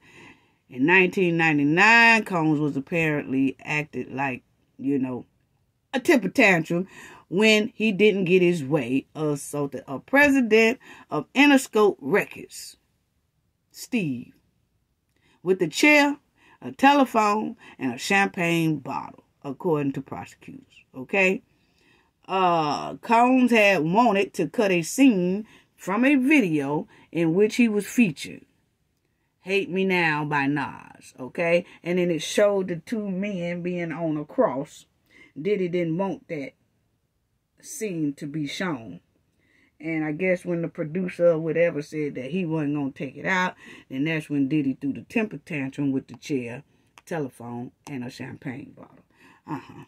So then you say, but it was dismissed. You see that the charges was dismissed by prosecutors who accepted Combs' guilty plea to the lesser charge of harassment and was sentenced to a day of anger management. 1 day of anger management, family. Sentenced to a day of anger management. Why didn't they sentence him to about 6 months of anger management? Because you seen the little previous stuff that he had going on there with the stuff that happened at the club and being responsible for that and all that. It might, I ain't gonna say it would have helped him, but one day we know wouldn't have helped Diddy. Evidently, it didn't help him because look what else was following him throughout. It seemed like that one day made him worse. That's just my opinion. I'm sorry. But he needed more than 1 day. They should have gave him about 6 months of anger management. Yeah, that's what they should have did. It says the same year, Combs was in the club in New York Times Square with his then girlfriend Jennifer Lopez. We talked about that in the last video, family. If y'all didn't see that we talked about him and Jennifer Lopez, that they was in a club and Diddy and a guy got into it. A lot of pows went off, and him and J-Lo fled the scene and all that. But they got, the police caught up with them, arrested both of them, and there it was, So they put it on one of Diddy's friends. He took the rap, and he's doing time for that. Okay, so yeah, so we did talk about that.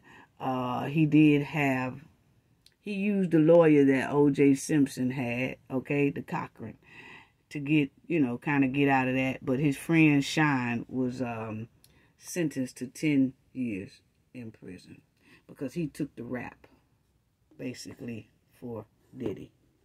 Okay? Yeah. Boy, I tell you. So you see right here, it says, I wanted y'all to see this about Lopez. She said that their romance was the first time she wasn't with someone who was not faithful to her. So she said this is when she dated Diddy, that was the first time a man has ever been unfaithful to her. So he was just, he wasn't faithful at all. Then you would say, she said, I was in this relationship with Puff where I was totally crying crazy and going nuts.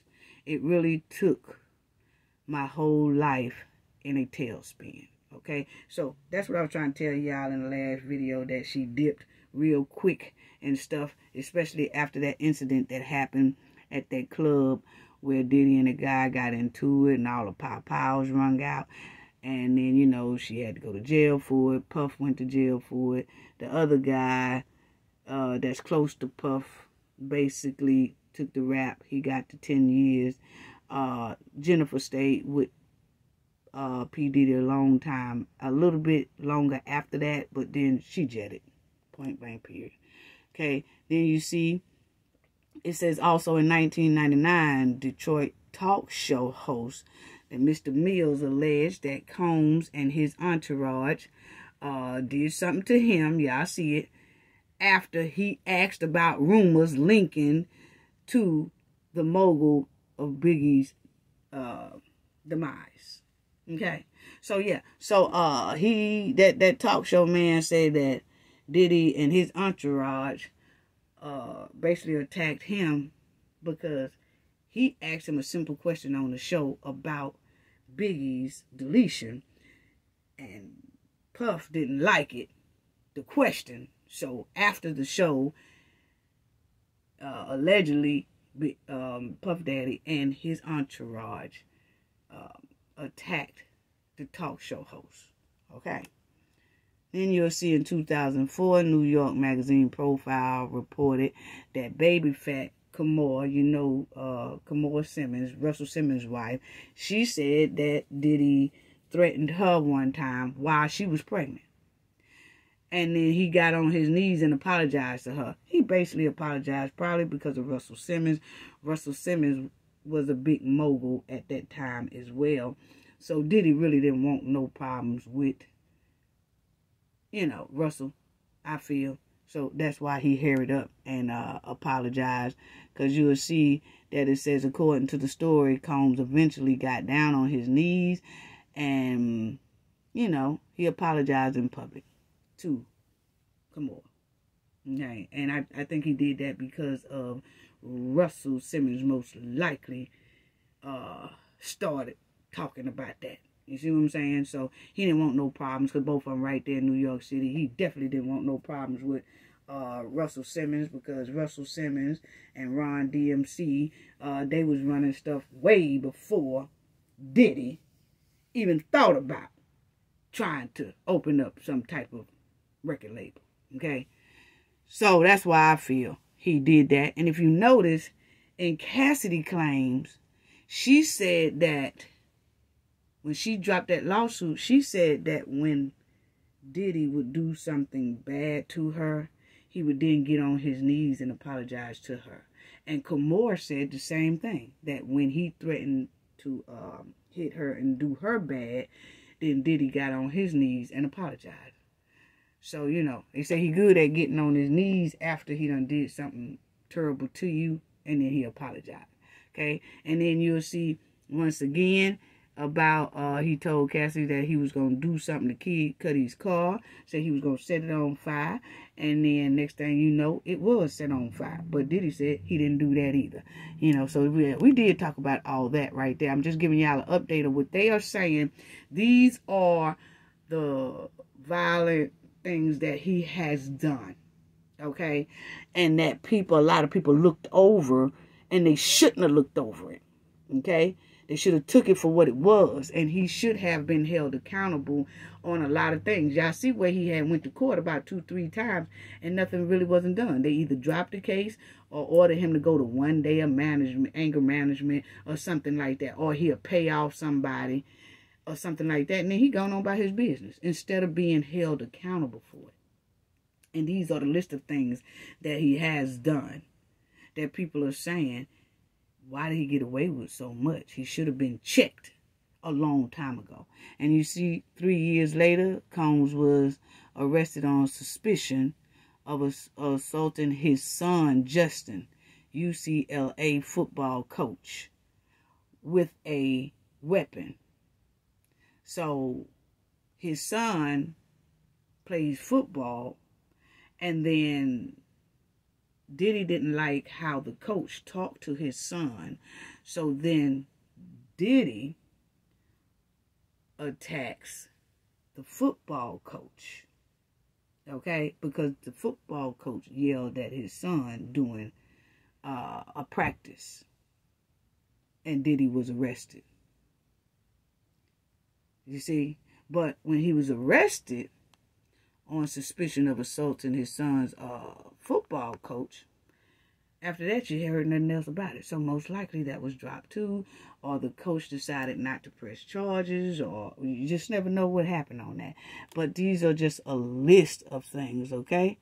And you'll see that it says right there, the Los Angeles District Attorney Office decided not to pursue felony assault charges after he did that to the coach. Okay, then it says, then a woman who worked as a private chef for Combs filed a, harassment lawsuit alleging that she was forced to serve him meals while he ain't have nothing on. And she was like, nah, I'm not getting paid for that, this, that. And next thing you know, he fired her because she wouldn't do it. So she filed a lawsuit saying, wait a minute, I didn't do anything wrong on the job. He's just mad that I won't serve him and his other friends and all that. And they ain't got no clothes on, but he wants me to serve all them while they ain't got no clothes on. I'm supposed to be cooking and carrying on around all these old naked. The chocolate bars are swinging and carrying on, and I'm supposed to be smiling and happy and whipping up pancakes. No, that's not going to happen. So the lady got mad, and then Diddy, he let her go because she wouldn't follow rules like that. And so that's when she put on that lawsuit. So that was his chef. Okay? Yeah. And I think he settled that with her too. And she said he would have her working overtime, but she wasn't getting paid overtime. She said she was getting paid like sometimes $100 a week. $100 a week? Wait a minute. Then she said sometimes he'll pay $100 a day. It just depends on how he feeling at the time. So you see, it says she was allegedly forced to serve him regardless, okay? And the suit was quickly settled in 2019, okay? And then Diddy tried to say, oh, she just sued me for a money grab. But, he settled it in 2019. Okay? Wow. So, at Clive Davis' 2021 pre-Grammy Gala, Diddy decided to call out the Recording Academy for a lack of acknowledgement. So, he was just all over the place, family. Point blank, period. I just showed y'all he was all over the place, Then Maze, what we talked about before, he even came on Instagram because Diddy went up on stage and did all this type of appreciated, and he was acting like he was the most humble, he was the most greatest, and they gave him an award for just being the best and all this stuff. And Maze came out with a tweet, and he put on his Instagram, your past business practice knowingly has continued, purposely starved your artists and been extremely unfair to the same artists that helped you obtain that icon award. So, that's what Maze said. So, Diddy was on stage and he was getting an icon award and he was just, showboating and bragging. But then Maze put out a tweet and said, basically, he don't even see how he got that award. He don't see how Diddy even got that award because he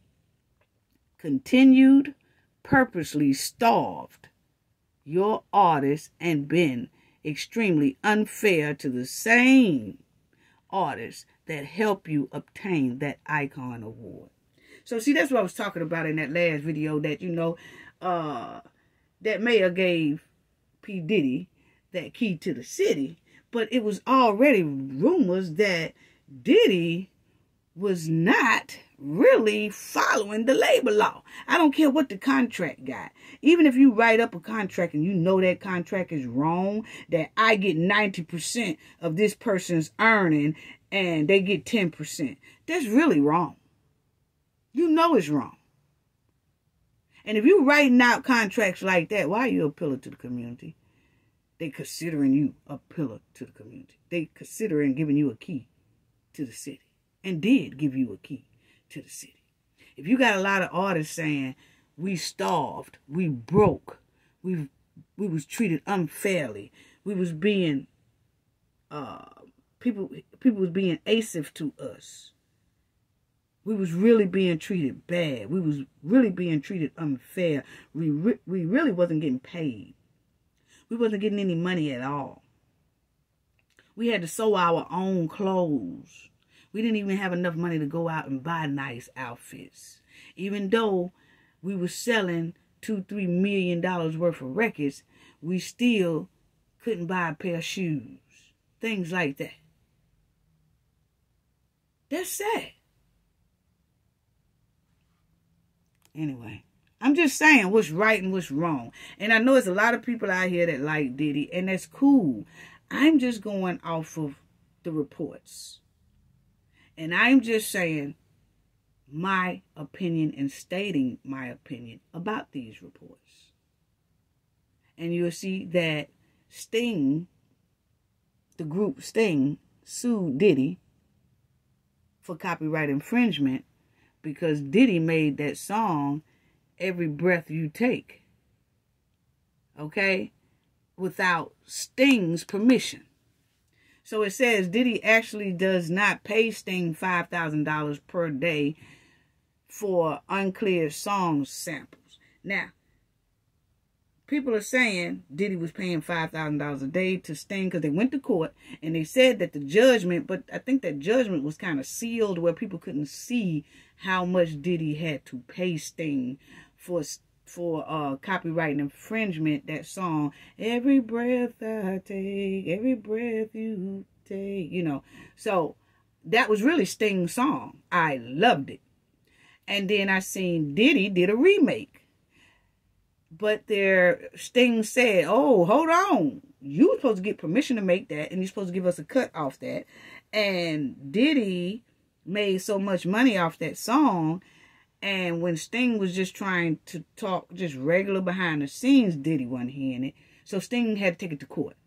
So when they took it to court, now they're saying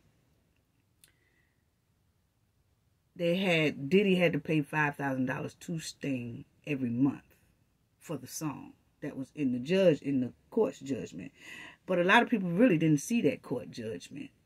So a lot of people don't know what did he have to pay Sting or what he had to pay Sting. But they say $5,000 for life, like forever, because the song is steady, you know, collecting money and money and money and money. Diddy saying, Sting said, no, he only pays us $2,000 a month. Then Diddy said, I pay y'all $5,000 a month, okay, for that song every month now, you know. So, right here, you will see, it says, I'll Be Missing You was a tribute to the Notorious Big and became a hit for Diddy. However, the rapper only asked Sting's permission for the sample after the song was released. So you can't do that.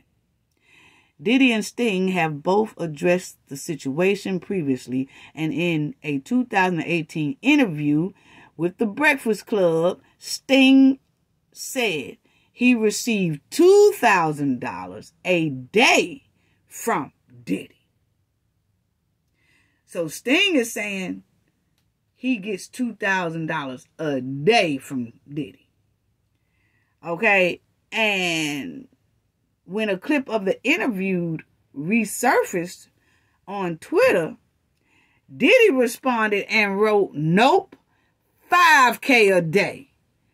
Love to my brother at Official Sting. So he's telling Sting, hey, look here. Tell the truth, it's $5,000 a day. You saying I pay you $2,000 a day. I really pay you $5,000 a day. So you see, that's Diddy's Twitter. And you see he says it's love. That's Diddy. And it says, nope, 5K a day. Love to you, brother. Okay? So, but whatever. He did the song. Didn't ask Sting until after the song was already put out. So that... hold on, family. Hold on. Okay. So now you'll see right here, it's a lot of schools that are... it's a charter school that decides to end partnership with Diddy as well. Okay? Diddy is dropped by this charter school. Diddy helped get this charter school, preparatory school together for the upscale and rich part. I don't know why he couldn't do it for the middle and the low class areas, but he didn't. He did this in an upscale neighborhood. But anyway, he helped get this school together. As y'all see, a decision has been made to end the partnership between Capital Preparatory School and Sean Combs. The statement read, while this decision was not made lightly, we firmly believe it is in the best interest of our organization's health and future. So that charter school, preparatory school, pulled out of the partnership with Diddy because of all these lawsuits, accusations, and things that's just swarming around him. Okay? And you'll see it says Diddy dropped. He's dropped by the charter school. He co-founded in 2016. Wow. Okay. So, no more of that. Diddy's dropped by the charter school again. He's the co-founder after 3 women accused him of, you know, doing the forced hanky-panky. Okay. And that's when it says another one bites the dust that he's not, you know, with the school anymore. So, it's just a big mess. Just a big mess that Diddy is now in. Ooh, so he did step down from that. They told him they didn't want no more partnership with him, and they hope that he understands. But nah, they good. They don't want him there. All that. So, then you have him. You'll see Young Miami. He helped produce her show as well. You'll see in June of 2022, Young Miami teamed up with Revolt, that's Diddy stuff, to release the first ever episode of her podcast show, Carisha Please. That's the name of it, after shattering viewership records on YouTube. And so she had big numbers. And it was like 1 billion people. She had millions and millions and millions of views. People love her show, Carisha Please. It'd be on YouTube. It'd be on a lot of different platforms, Revolt TV. But you know, Diddy is the one sponsoring it and is behind it. It's ran by Diddy's company, Revolt. Okay? So, everybody was talking about this is it too. You see the host, Young Miami of the City Girls. Welcome to the biggest name of hip-hop entertainment. So, the show is doing good. It's doing very good. She have so many different stars on there. They talk about some good things. They talk about a lot of nasty things.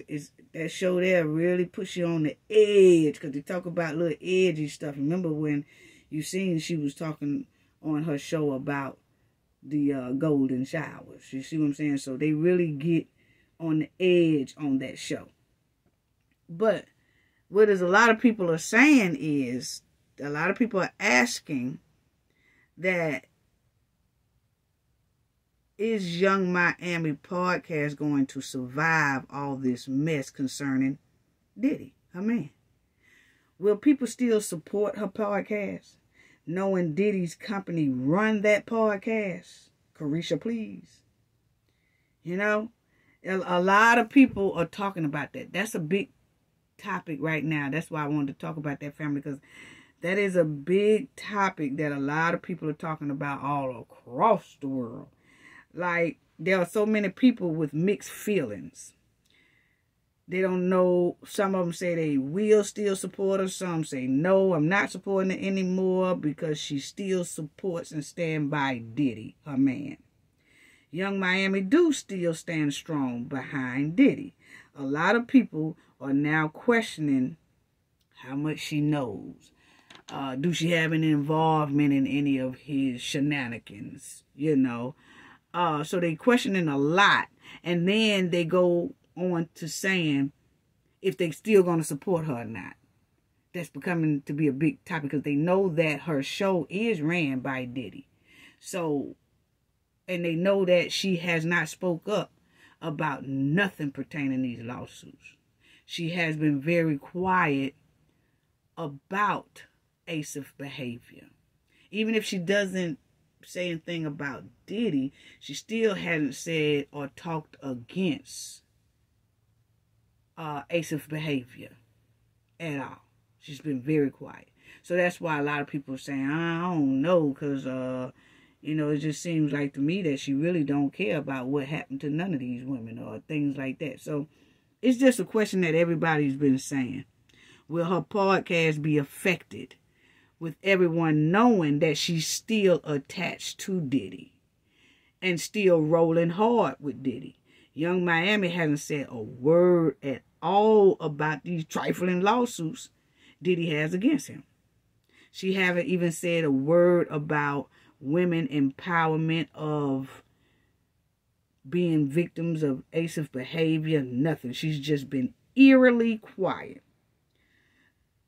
So a lot of people are saying, will her podcast survive and will people continue to support her like they used to? That's the big topic. You know, and my opinion, Young Miami will lose a lot of support because the way she's moving. She's not saying, even if she doesn't say anything about Diddy, she can at least say something about women or anybody being a victim of Asif behavior is not tolerated. That's it. You don't have to say who you're talking about. Most people going to assume she's talking about Diddy. But just like she said with the golden shower, I ain't say it was him. So just like she could straighten that up, she could straighten whatever it is that she could say on this end about victims of Asif behavior. But she's not. She's eerily quiet. So, I don't know. She's strangely quiet. You know, really. Yeah, because see, she always on the internet throwing shots at people. I showed y'all that. She always on the internet, you know, just jumping on, you know, saying something to people, throwing out her opinion. She saying something smart to this person, saying something smart to that person. She always got something to say smart to somebody else if she feel like they disrespecting her or disrespecting Diddy. But in this case, she eerily quiet. And she's trying to turn herself invisible since this lawsuit broke out. She's invisible. You can't find her. Eerily quiet. You know? So that's the only thing about that. And I feel like this, if her podcast does continue, it's going to be a big distraction because on her podcast is very, very popular. Very, you know, everybody knows it. And a lot of stars come to it. But she asks a lot of people different questions. How you feel in the bedroom? What you do in the bedroom? What's your most intimate moment in the bedroom? She'll say some things like that.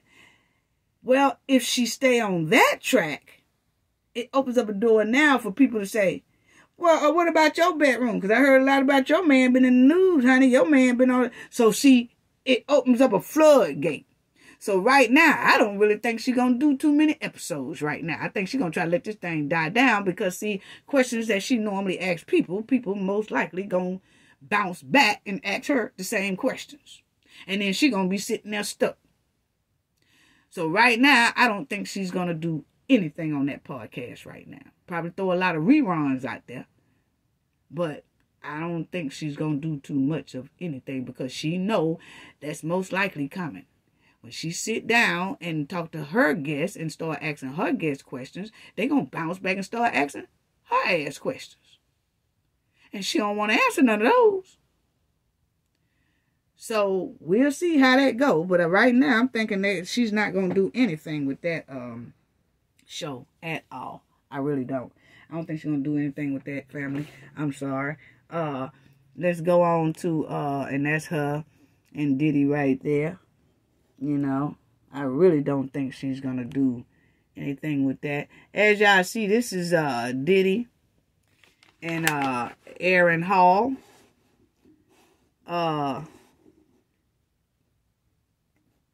Diddy, Aaron Hall. It's a lady said that they both allegedly took advantage of her, okay? I want to say this right quick, and then I'm going to have to close it out. But Aaron Hall told on himself to me. Yes, he did.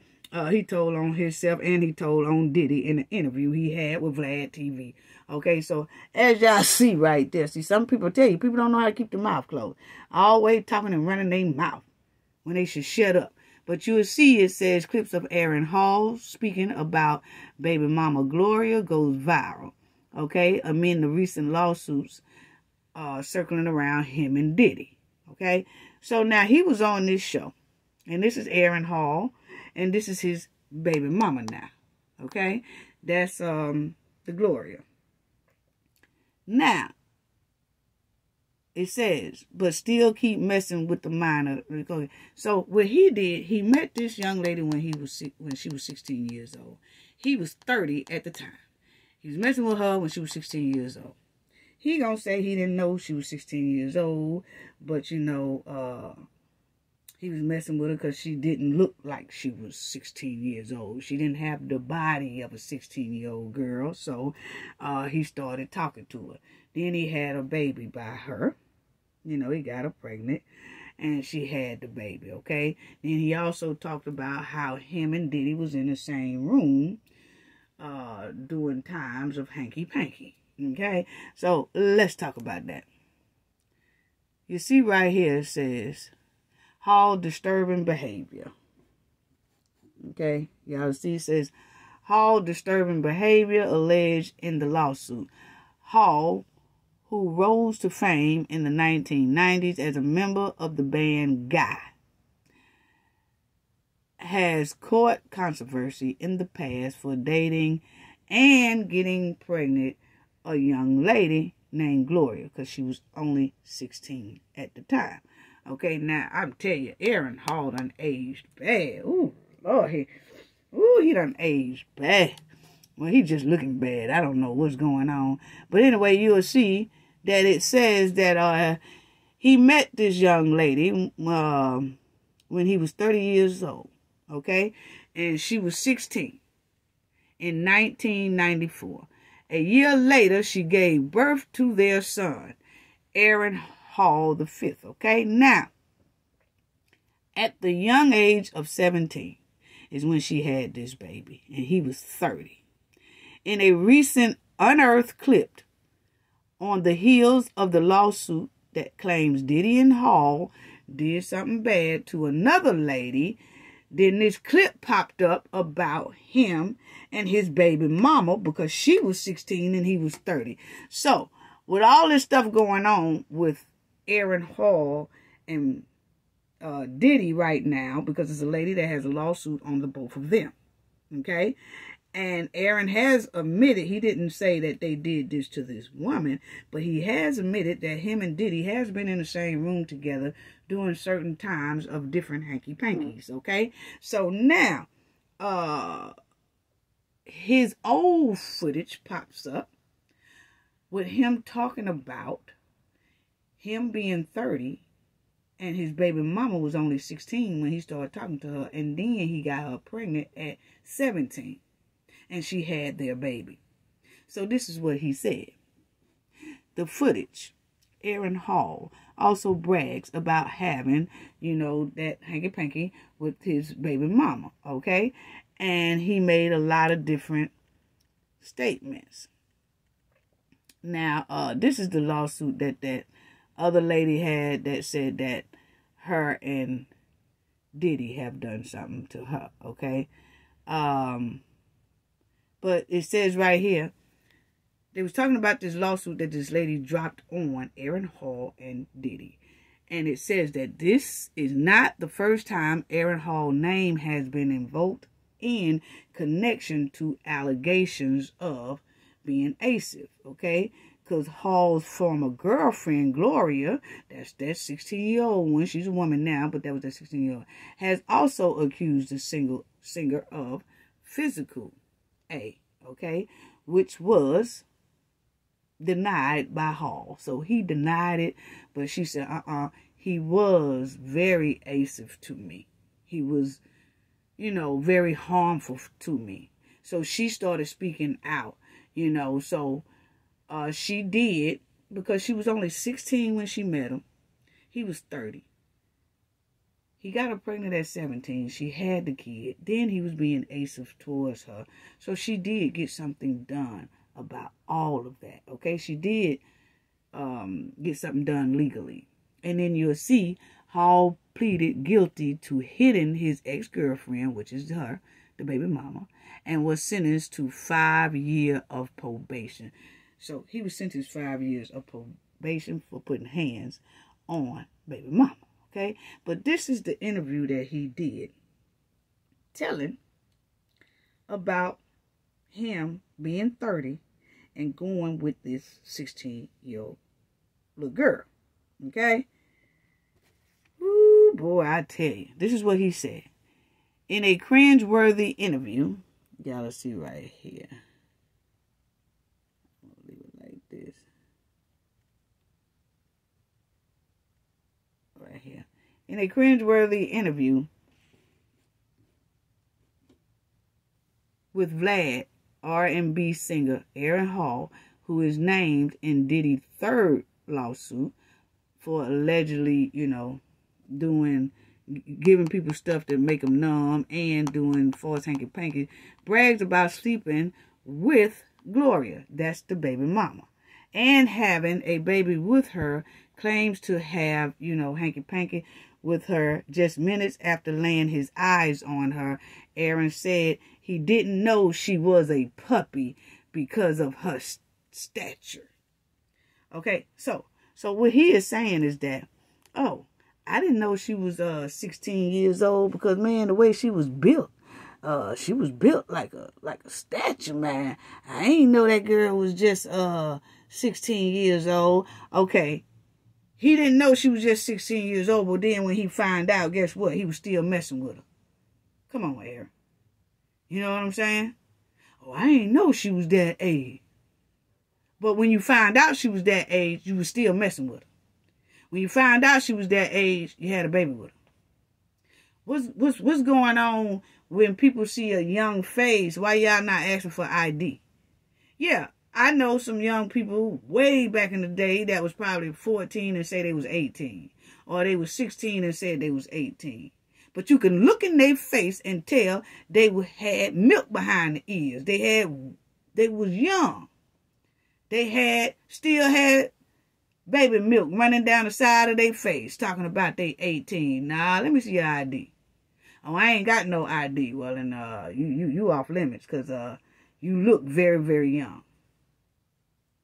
But see, they wasn't doing that. No, they wasn't. So you'll see it says Aaron told the interviewer, I saw her and I had to have that.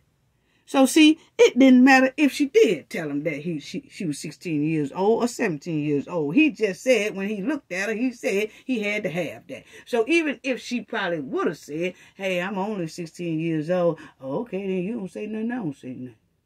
That's what this statement is giving to me. Anyway, he said when he first looked at her, he said, I had to have that. Aaron then explained how he walked over to the teenage Gloria without saying a word and grabbed her hand and led her to the hotel for an intimate time. Okay? Now, that's another red flag, family. Aaron just told us that he grabbed the girl's hand. She was 16 now. Aaron, that's another red flag, because he said he grabbed the girl's hand. Right? Now, this is Aaron saying this. He said, I walked over to the teenage girl without saying a word and grabbed her hand and led her to the hotel for an intimate time. So if he grabbed her hand and didn't say a word, then that means you didn't give a damn about how old she was. Because that's not what you asked her. You just said, you just saw her and you said, I had to have it. You grabbed her hand and didn't say a word, and you just led her up to the hotel room and did the hanky-panky. So you did not give a damn how old she was. You didn't give a damn how young she looked. You said you didn't say a word. When you walked up to that young lady and you saw it in her face that she was a young little tenderoni, you should have said, hey, I can't keep my eyes off of you, but how old you is, girl? Oh, I'm 16. Oh, hell, you supposed to have been booking it up out of there and find you a legal woman to be with. But see, he just told on himself again. He didn't say a word, meaning that he didn't want to ask her because he didn't want to know. He knew she was young, but if I don't ask, I could say I don't know. Come on now. Trifling. He says Aaron admits that Gloria was very young at the time. He called her a puppy. See what I'm talking about, family? That's that BS right there. Anyway, he gonna say he didn't know how young the girl was. This is how she looked at then, family. This is how that girl looked at then. You gonna tell me you didn't know how young that girl was? Come on now. That girl don't look no 21. She don't look 21. To other people, you might say, yeah, she do. Yeah, she do. She look 21 to me. Okay, well, she probably look 21 to you, but she don't look 21 to me. Okay? She really don't. She got young written all over. Written all over. She don't have maturity written all over. She did look young. She did look young. You know? So, that's all I'm, that's all I'm just saying, you know. And, Aaron was a little over 30 messing with this girl, and she's 16 years old, and then got her pregnant, you know, and then he was being abusive to her. Then finally she goes and tries to break out of this relationship because he's acting disturbed because of his abusive behavior. And she goes to the court, and then that's when he has a 5-year probation, you know. Crazy. And you know what my thing is, why Aaron, see, that was him back in the day. That's him back in the day. And my thing is, why didn't Aaron find him a 30-year-old and up type woman? You know, and I'll tell you most likely why he didn't. Because as much, you know, my thing is, they're getting these girls back in the day. I mean, I remember being in high school back in the day, and you would see grown guys coming to pick up females in high school. You know? And the females in high school used to think it was on and popping with talking to these older guys. Because these older guys got cars. They don't have to ride the school bus. The female don't have to ride the school bus, so then they go head on with these younger guys. The females are attracted to these older guys who are out of school. They acting like the guys who are their age in school ain't good enough. You know, and then you have these older guys that are trying to groom and mold these younger girls because they're easy to manipulate. They're easy to get over on. That's why they do that. So that's why I said, you know, I was trying to figure out why Aaron didn't deal with the 30 and up year old woman. But I could tell you most likely why. It's too much like work. That's why. See, it's men like Aaron. Not all men are like this, but it's the men that's like Aaron Hall and Puff Daddy, who they messing with the younger girls. They in their 20s, and the girls are 14, 15, and 16 years old. I'm like, why y'all won't get nobody? Y'all 30. Y'all 25 and 30 years old. Why y'all won't get a 25 and 30-year-old woman and up? But they don't want to do that because that's too much like work. Because then they would have to act like responsible men. They would have to act like they gentlemen. They would have to put in a whole lot much work. There's a lot of more work when you're dealing with an older woman versus dealing with a younger girl. You know? Being and dealing with a 30-year-old woman and up comes with a lot of responsibility, holding the relationship down, helping out with her bills, helping out with her car notes, helping out with all her apartment, her rent, and all that. Oh, no, they don't want to do that. No, let me just deal with a 15, 16-year-old girl who live with her mama and have no responsibilities, and I don't have to do too much for this one right here. And then I'm breaking the law while doing it. But I'd rather do that than to be with someone my age, because it's going to require me to step up and be a man. That's basically what it's giving. You know. Because most of the girls that are 25, 30 and up, they do have like their own apartment. I don't care if it's in the projects or not, or on Section A or not. They do have their own. And these type of guys here know that they got to come with something, or they got to at least put in something or help out a little bit. You know, they don't want to do that because they are so disturbed in the head. They still little boys themselves. So they still on a little boy level, but they grown as hell, but they on a little boy mentality, still trying to mess with little young girls that's 15 and 16 and 17, because they know they could take advantage of these type girls quicker.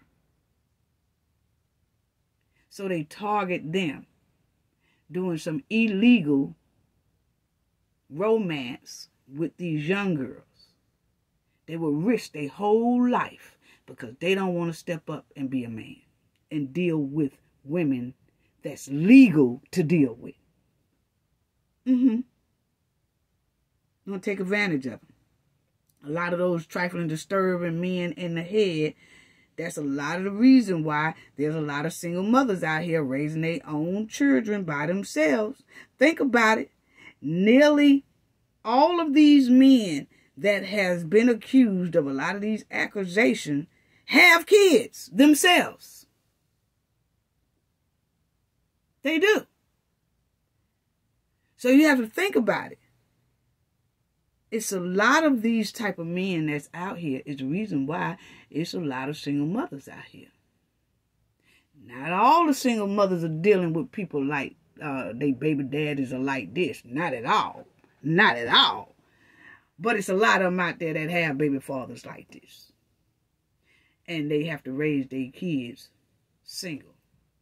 Because they will rather raise their kids single than to let their kids be around and raised by someone this damn trifling. They'll just take the chances. So a lot of the fault don't just go on single mothers. This is a lot of the reason why there is so many single mothers. Because of disturbed in the head men like this. Not all of them. It's a lot of single mothers out here raising their kids that have very good fathers that is not disturbed like these people. But there also are a lot of fathers out there that are disturbed like this. And that's why the mother is raising the child by themselves. Example right there.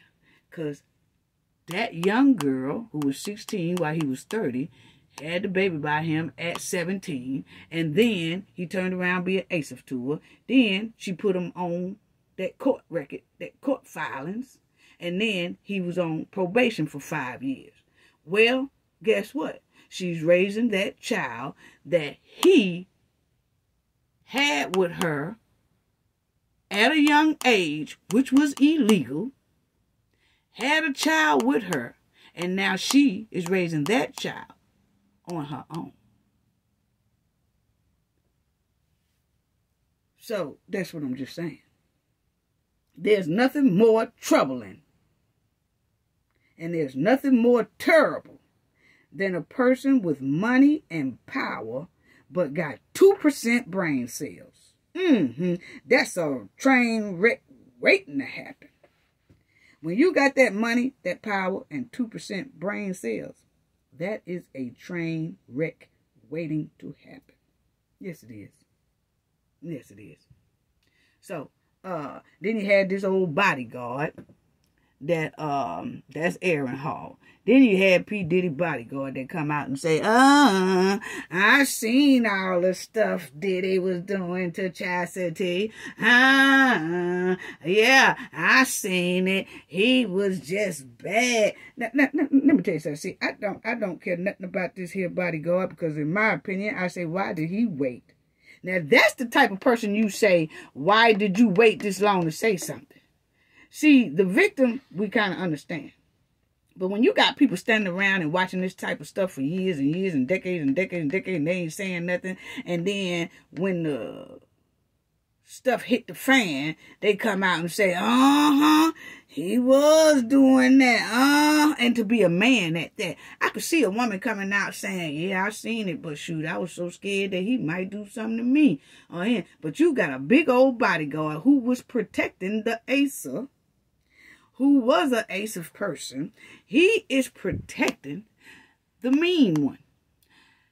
But he is scared to say something or check the mean one at the time. Because he say, I have a family to feed. See, I don't respect that type of stuff right there. But anyway, this here bodyguard, what is it, Roger Barnes or whatever his name is, he done came out telling everybody, yeah, I know about Diddy behavior. Yeah, he was doing Cassie like that. Yeah, he was just, yes, Diddy was just abusive. He just had bad behavior. Yeah, but see, I had to continue working. I'm telling you, I had to continue working because I had a family to feed. So in other words, you telling us that you turned a blind eye for the devil's money. That's all you just told us. I have no respect for this type of man right here, so I'm sorry. I don't care what nobody say. Yes, he done came out and talking about, yeah, he said right here, Diddy, ex-head of security, backs Cassie's story up, and say that everything that she claimed that Diddy was doing to her, that he say, yeah, it is true, because I used to have to get him off of her, and I used to have to do this. And I don't care nothing about what this man have to say, okay? I believed Cassie without him even coming out. And a lot of us did. A lot of us believed a lot of what she said. It was too detailed, But the thing is, we didn't need your help. We did not need your help. Actually, I don't know. We did not need your help at all. We wish you had just stayed quiet. We didn't need to hear nothing you had to say. I know Diddy didn't need to hear nothing you had to say.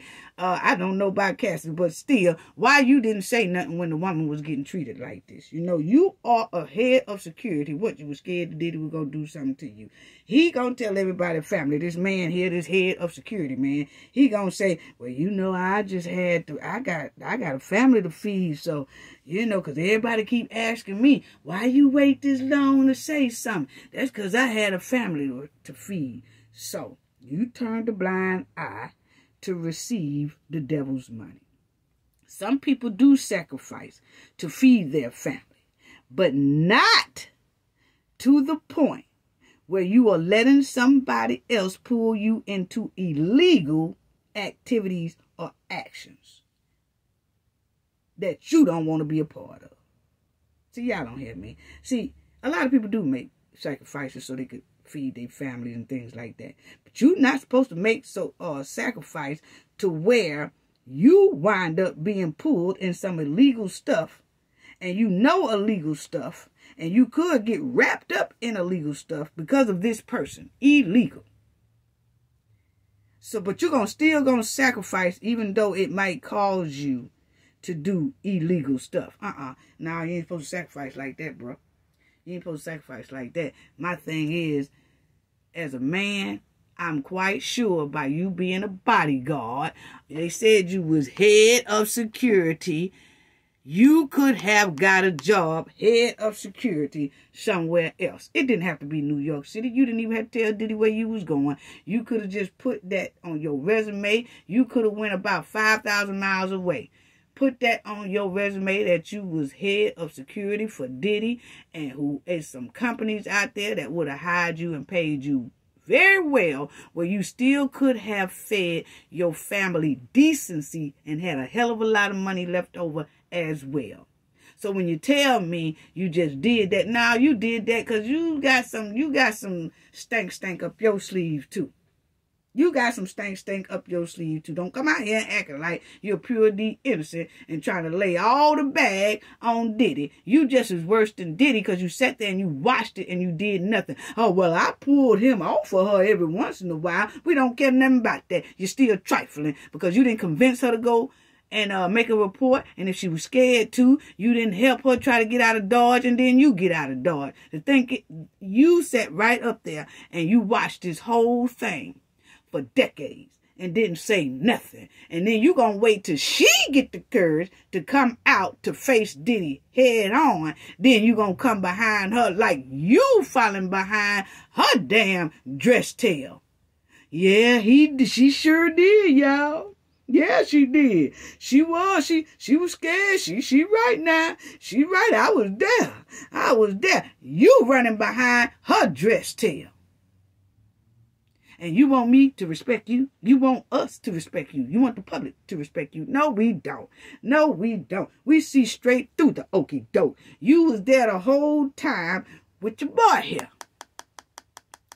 And yeah, you might have pulled him off of her every once in a while. But they're still condoning it. And you have the type of resume up under your belt where you could have easily went somewhere else and got paid very well for that security job.